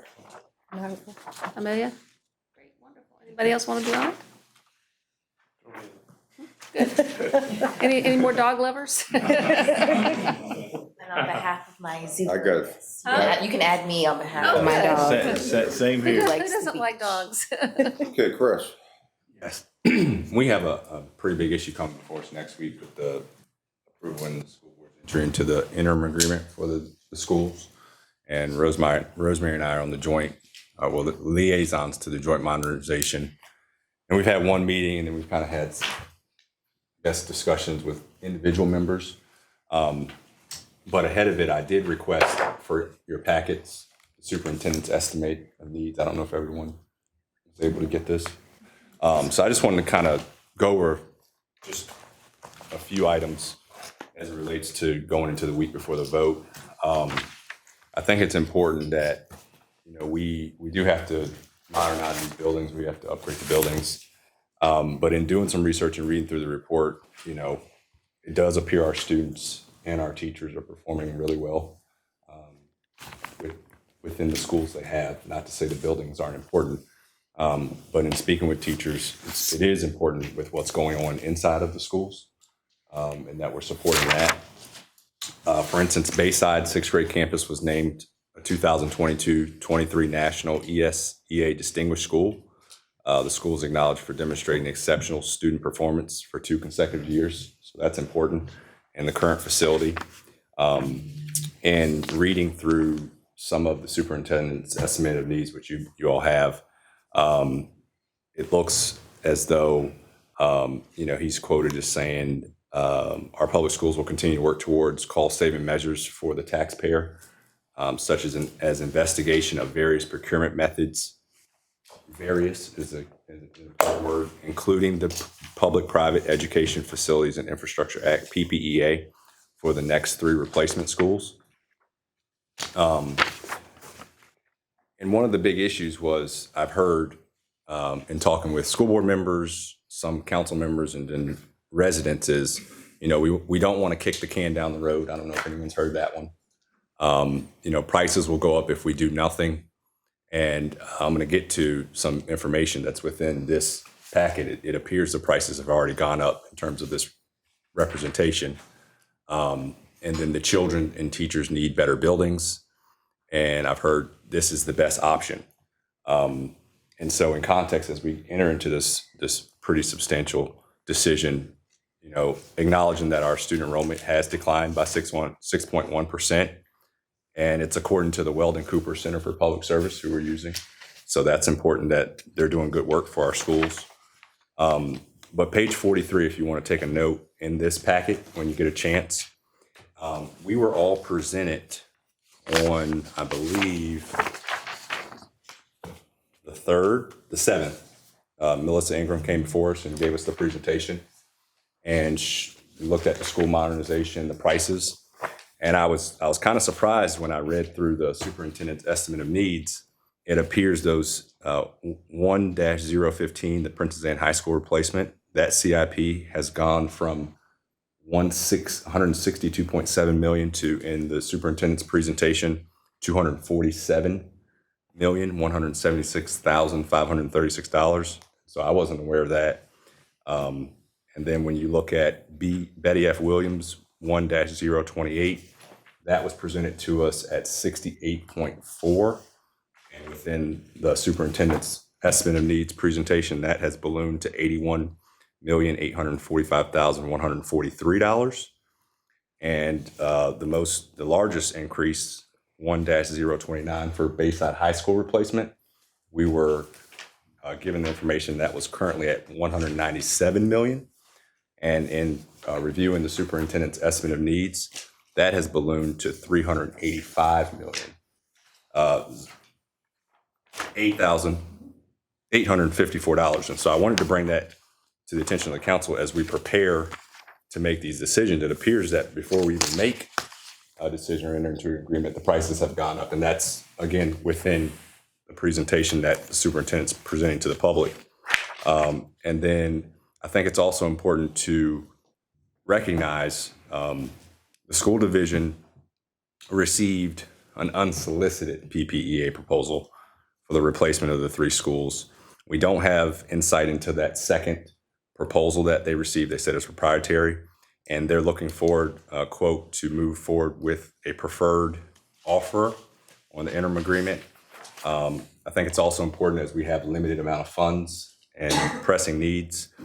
Superintendent also states about the facilities having substantial maintenance needs at the tune of roughly $200 million. And so when you add all that together, and I'm just reading again his quote, "This, together with the ongoing PPEA process, provides a school division the opportunity to potentially deliver these 3 projects sooner than previously projected at a lower overall capital cost. However, funding decreases in the following fiscal years need to be addressed as schools and city staff work through budget development processes to maintain quality learning environments for all students through the city of Virginia Beach." And that really stuck out because it says delivering these 3 projects sooner than previous projected at lower overall capital. But when you review the superintendent's estimate of needs, those prices have already gone up almost $150 million. So I just wanted to bring that attention to the council as we get ready to really make a significant decision next week. Okay, Worth, and then Amelia, and then Sabrina. Thank you, Mr. Mayor. Thank you, Councilman Taylor. Just a couple of comments on those because this is a big decision for us. My experience is that I think the numbers that we're looking at so far are based on past per square foot numbers, and inflation is imputed in that. So we don't have any of these numbers based on any design. So the best numbers to get for construction pricing is from design. We can make those schools better or worse in terms of quality of the design of the school, but I think if we go forward with design, we might be able to get those numbers down. Okay, Amelia, then Sabrina. Yeah, I was just going to ask, who is he referencing for his quotes of numbers? I mean, we got one. Who's giving him his? So that way we. So he quotes this is CIP, so it's alternative project costs and means of financing, so it's within that report that's in your packet, so you can review that. It doesn't, Right, it but he says, doesn't give who, this who funding, presented it? version funds not yet approved by city council, so it's at the bottom. But nonetheless, we do have other options. PPEA is not the only option, although some within discussions feel that's the only way we can go. Okay. Okay. Sabrina? Along the same lines as my question would be, that increase, what is it linked to? And then as Councilmember Remick suggested, perhaps getting those numbers that reflect the square footage that's more up to date would be better for us to make that decision. I would like to see those numbers. Great. Okay, yes. I don't know if y'all noticed, but I think it was in an email from Dana Hanmeyer, the resolution that I sent out last week about the PPA, which, by the way, this is something I have struggled with for months, this whole PPA, and I think I've talked to many of you that this is a big decision coming up, and we've put it off and we've put it off. And there were three things that it addressed. One was make sure that the stakeholders knew that this may not be what we can afford right now when they talk to stakeholders, because we don't want them to get all revved up and think we're gonna be able to get this school right away if the numbers are just too high. And then secondly, to give us scalable options. So it could be between a box and something that's very, very lavish. Give us some scalable options so that, it's not gonna be us making the decision, it's gonna be the school board making the decision. So at least there's gonna be different options, where in the past, they've sort of always gone with one plan. So let's make it more scalable. But thirdly, it needs, whatever they come back, that it needs to be within the revenue sharing formula and not a tax increase. So a lot of you probably are not that familiar with the revenue sharing formula, but there's a very important principle in there. And what it is and I know Barbara knows this very well, if the schools don't feel like they're getting enough money, or they don't have enough money to cover what they need to do, they can ask for a tax increase, and they have to vote on it. So if this comes in as something that they really, really want, and they've got to figure out it's not within the formula, they can take a formal vote, and it comes to us to ask us for a tax increase. So that kind of gives them an option as well. So anyway, our staff, I wasn't there, but some of our legal folks and technical people were there. They met with the city, with the schools. They met with the schools, their legal people and all, and they redlined that particular resolution to make it more palatable for what they would like. So this has been worked on now by the schools and by us, so it's coming from both sides. I guess they're agreeable to that. At least, I'm not talking about the school board, I'm talking about the school staff. Is that right, Mr. Dehaney? Vice Mayor, that's accurate, but I will say that the schools did have some red lines that our staff pushed back on, because we felt that it may have went outside of the intention of what that PPPA, the amended resolution that you brought forward as well. So this is probably the one that is most acceptable, but I don't think schools feels like it's 100% the way they want it, but in all negotiations, it's never that way. But this does provide what you initially envisioned if council adopts it, Vice Mayor, to be more transparent and more accountable in terms of what the true cost was and possible options for consideration. Right, I think they were concerned about having to live within the formula, but I know I've asked at least 5 times, how are we going to be able to pay for this? How are we going to afford it? And I never got an answer to that question. Correct. Right? Correct. So at least this sets the parameters, and if they need more, then they can vote on it and come and ask us. But at least it's not an open checkbook. So anyway, I do feel good that both sides have worked on it, so it's more palatable to everybody. And I've looked at it, it's fine with me, and y'all have to make the decision if that's something that you want to do. And as I said before, we don't have to do anything. We can say no, we can defer it, we can say, school board, you've got a lot of new people, we want you to come back and tell us this is what you really want. I mean, there's a lot of different pathways. This is just one, if this is one that you feel comfortable going down. Okay. Amelia? Just mentioning, I mean, I know about it, Barbara, and certain people, but maybe some of the other newer people clarify a little bit more about what their revenue formula for them. Well, why don't we get the staff to send out the policy in our package? And they get a certain percentage of a lot of different revenues, and I don't have all those in my head. But it's been worked on for several years, and actually, we used to get money, the reversion money used to be like between 17 and 22, 23 million. The last 2 years, it's been 54 and 48 million, which is huge. We never had numbers like that before. Where, obviously it's been working for them pretty well. But, and then I think every 2 years, we're supposed to sit down and revisit the formula and make sure. And it's an agreed upon approach that staffs work together. Yeah, Councilmember Ross Hammond, we'll make sure we get that, the latest, most current reversion policy in the council package for council to review. I will also put for council's consideration is that the current school funding formula or contract is set to expire, not in this budget. It's still going to hold tight for this budget, but the 24-25 budget, we're going to need to have some discussions with council and the school board on what the actual new policy would be. So we probably need some liaisons or some assistance in crafting any possible changes that the city council may want to bring forward on that. And I'm really happy that they are taking big chunks of that money and putting it into school construction. I mean, I've been on this modernization committee since 2000, and it's like every year, well, we need more money for school construction. And there was never a path unless you want to have a referendum.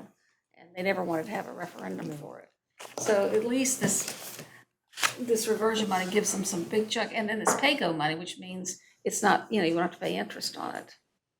Okay, Sabrina? I just wanted to follow up. I know there was a alternative resolution passed out to the PPEA agreement. And I know you mentioned, Mr. Duhaney, that you wanted a copy for the school so that we could compare. I would like to see the comparison to see what's the difference in those two. Yeah, Councilmember, when I think the attorney's office shared it, we can send a hard copy in the council package as well. So we'll put one in the council package for you, ma'am. Okay. Okay, great discussion. Before we go into close, I just want to give a little bit of closure to Mrs. Henley's concern. During the retreat, I had to leave a little early. Part of the reason, which was I took a phone call from the governor. It was after that horrible Memphis situation, talking about, potential security things. So I was not present for the conversation on it. But if I can make a suggestion, especially as we go into, budget cycle in terms of, some of the clarity, that, perhaps, each council member, you have an option. You can have somebody or not. But the other thing is make it clear, based on your assessment, how much time you'll need, basically how much, what percentage of involvement that you want to have in terms of, I don't know, what do you think, Patrick, potential hours and just some clarity and things like that? Just for clarity, this is the questions that the city clerk requested clarity on. Okay. We keep talking about transparency. I know that everybody's just avoiding talking about it and voting. That's what you need to do. But if each one of us individually are going to go to the clerk and work it out, I think there needs to be some public accounting of what's being done. I think This is not the way we do things. But once again, we have to figure out what the needs assessment is and what budget implications as we're going forward. But once again, at least by going to the clerk, yeah. Okay, yes. I'm sorry, go ahead. Thank you. Perhaps the next workshop, we might devote 20 minutes or 25 minutes to talk about it and maybe talk through those issues that the city clerk sent us. If you think that might be appropriate. Yeah, I think that would be a good idea. We can hash it out, but maybe if you can at least get to the city clerk and, maybe transmit, some of the needs that you may have. So this way we might be able to, would that be okay? If that's the direction that you all want, I'll make sure that we put an item on the Okay. workshop on the 28th on I this. had two more quick ones. One is I just want to announce for everybody here in the public as well. There's a third precinct Citizen Advisory Committee meeting on February 16th at 6:30 p.m. at the Williams Farm Rec Center. It's open to anybody living in the third precinct. It's a great opportunity to get to know your local law enforcement. I believe Nancy Bloom, who is our community engagement strategist, will be speaking, and there'll be some annual awards and quarterly awards given out for public safety. And then finally, I had a request of all of you. I just wanted to kind of put it out there for your kind of just feedback and input. I know we've got council policy in terms of using resources in terms of town halls. One thing that I would like to do with your permission is I was talking with Nancy Bloom and with Tiffany about using the publicinput.com mechanism to perhaps send an email out to people in District 9 with, say, a list of 10 things that they might want to hear and talk about during a town hall, so that they could pick for themselves what is most important to them. I don't think there's any financial implications or cost involved. It might just be some staff time to put a survey together to send it out to people. Is that After the council member.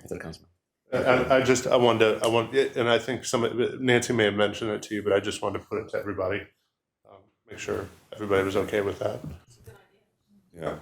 No, I think as we go forward with our objective of enhanced public engagement, in policy, these things, these technologies that we're going to have with the study we're doing, a lot of them might be transferable over to, develop the system, for the public engagement.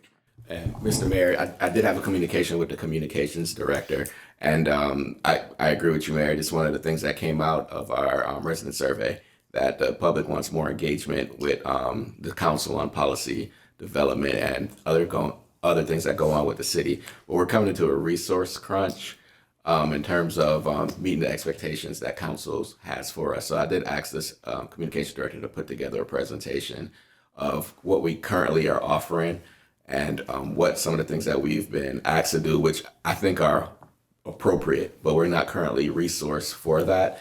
As we put together the proposed budget, we are thinking about ways that we can enhance public engagement and community engagement, and also to support more robust town halls for city council as well. But we want to bring that before you so we can level set expectations of what we can do right now, but also hear your thoughts on what you feel like you think are the things that we need to ramp up for to help support the city council and the public as we engage more on certain items. Okay, that's outstanding. Okay, anybody else? Okay, are we ready to go into closed session? Here we go. The chair will entertain a motion to recess into a closed session pursuant to the exemptions of the open meeting allowed by section 2.23711A Code of Virginia as amended for the following purposes. And the sole item is personnel matters, discussions, considerations, or interviews of prospective candidates for employment, assignment, appointment, promotion, performance, demotion, salaries, disciplining or resignation of specific public officers, appointees, or employees of any public body pursuant to section 2.23711A1, and that would be council appointments, council boards, commissions, committees, authorities, agencies, and appointees. Do we have a motion? Okay, roll call, please. Councilmember Belushi is absent.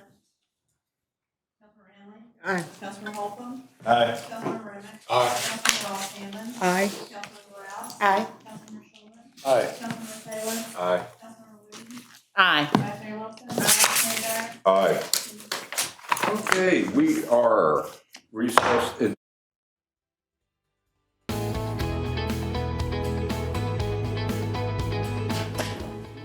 Ready. Okay, do I have a motion for certification of the closed session? So moved. Second. Okay, motion and a second. Councilmember Belushi is absent. Councilmember Henley. Aye. Councilmember Holcomb. Aye. Councilmember Remick. Aye. Councilmember Ross Hammond. Aye. Councilmember Rouse. Aye.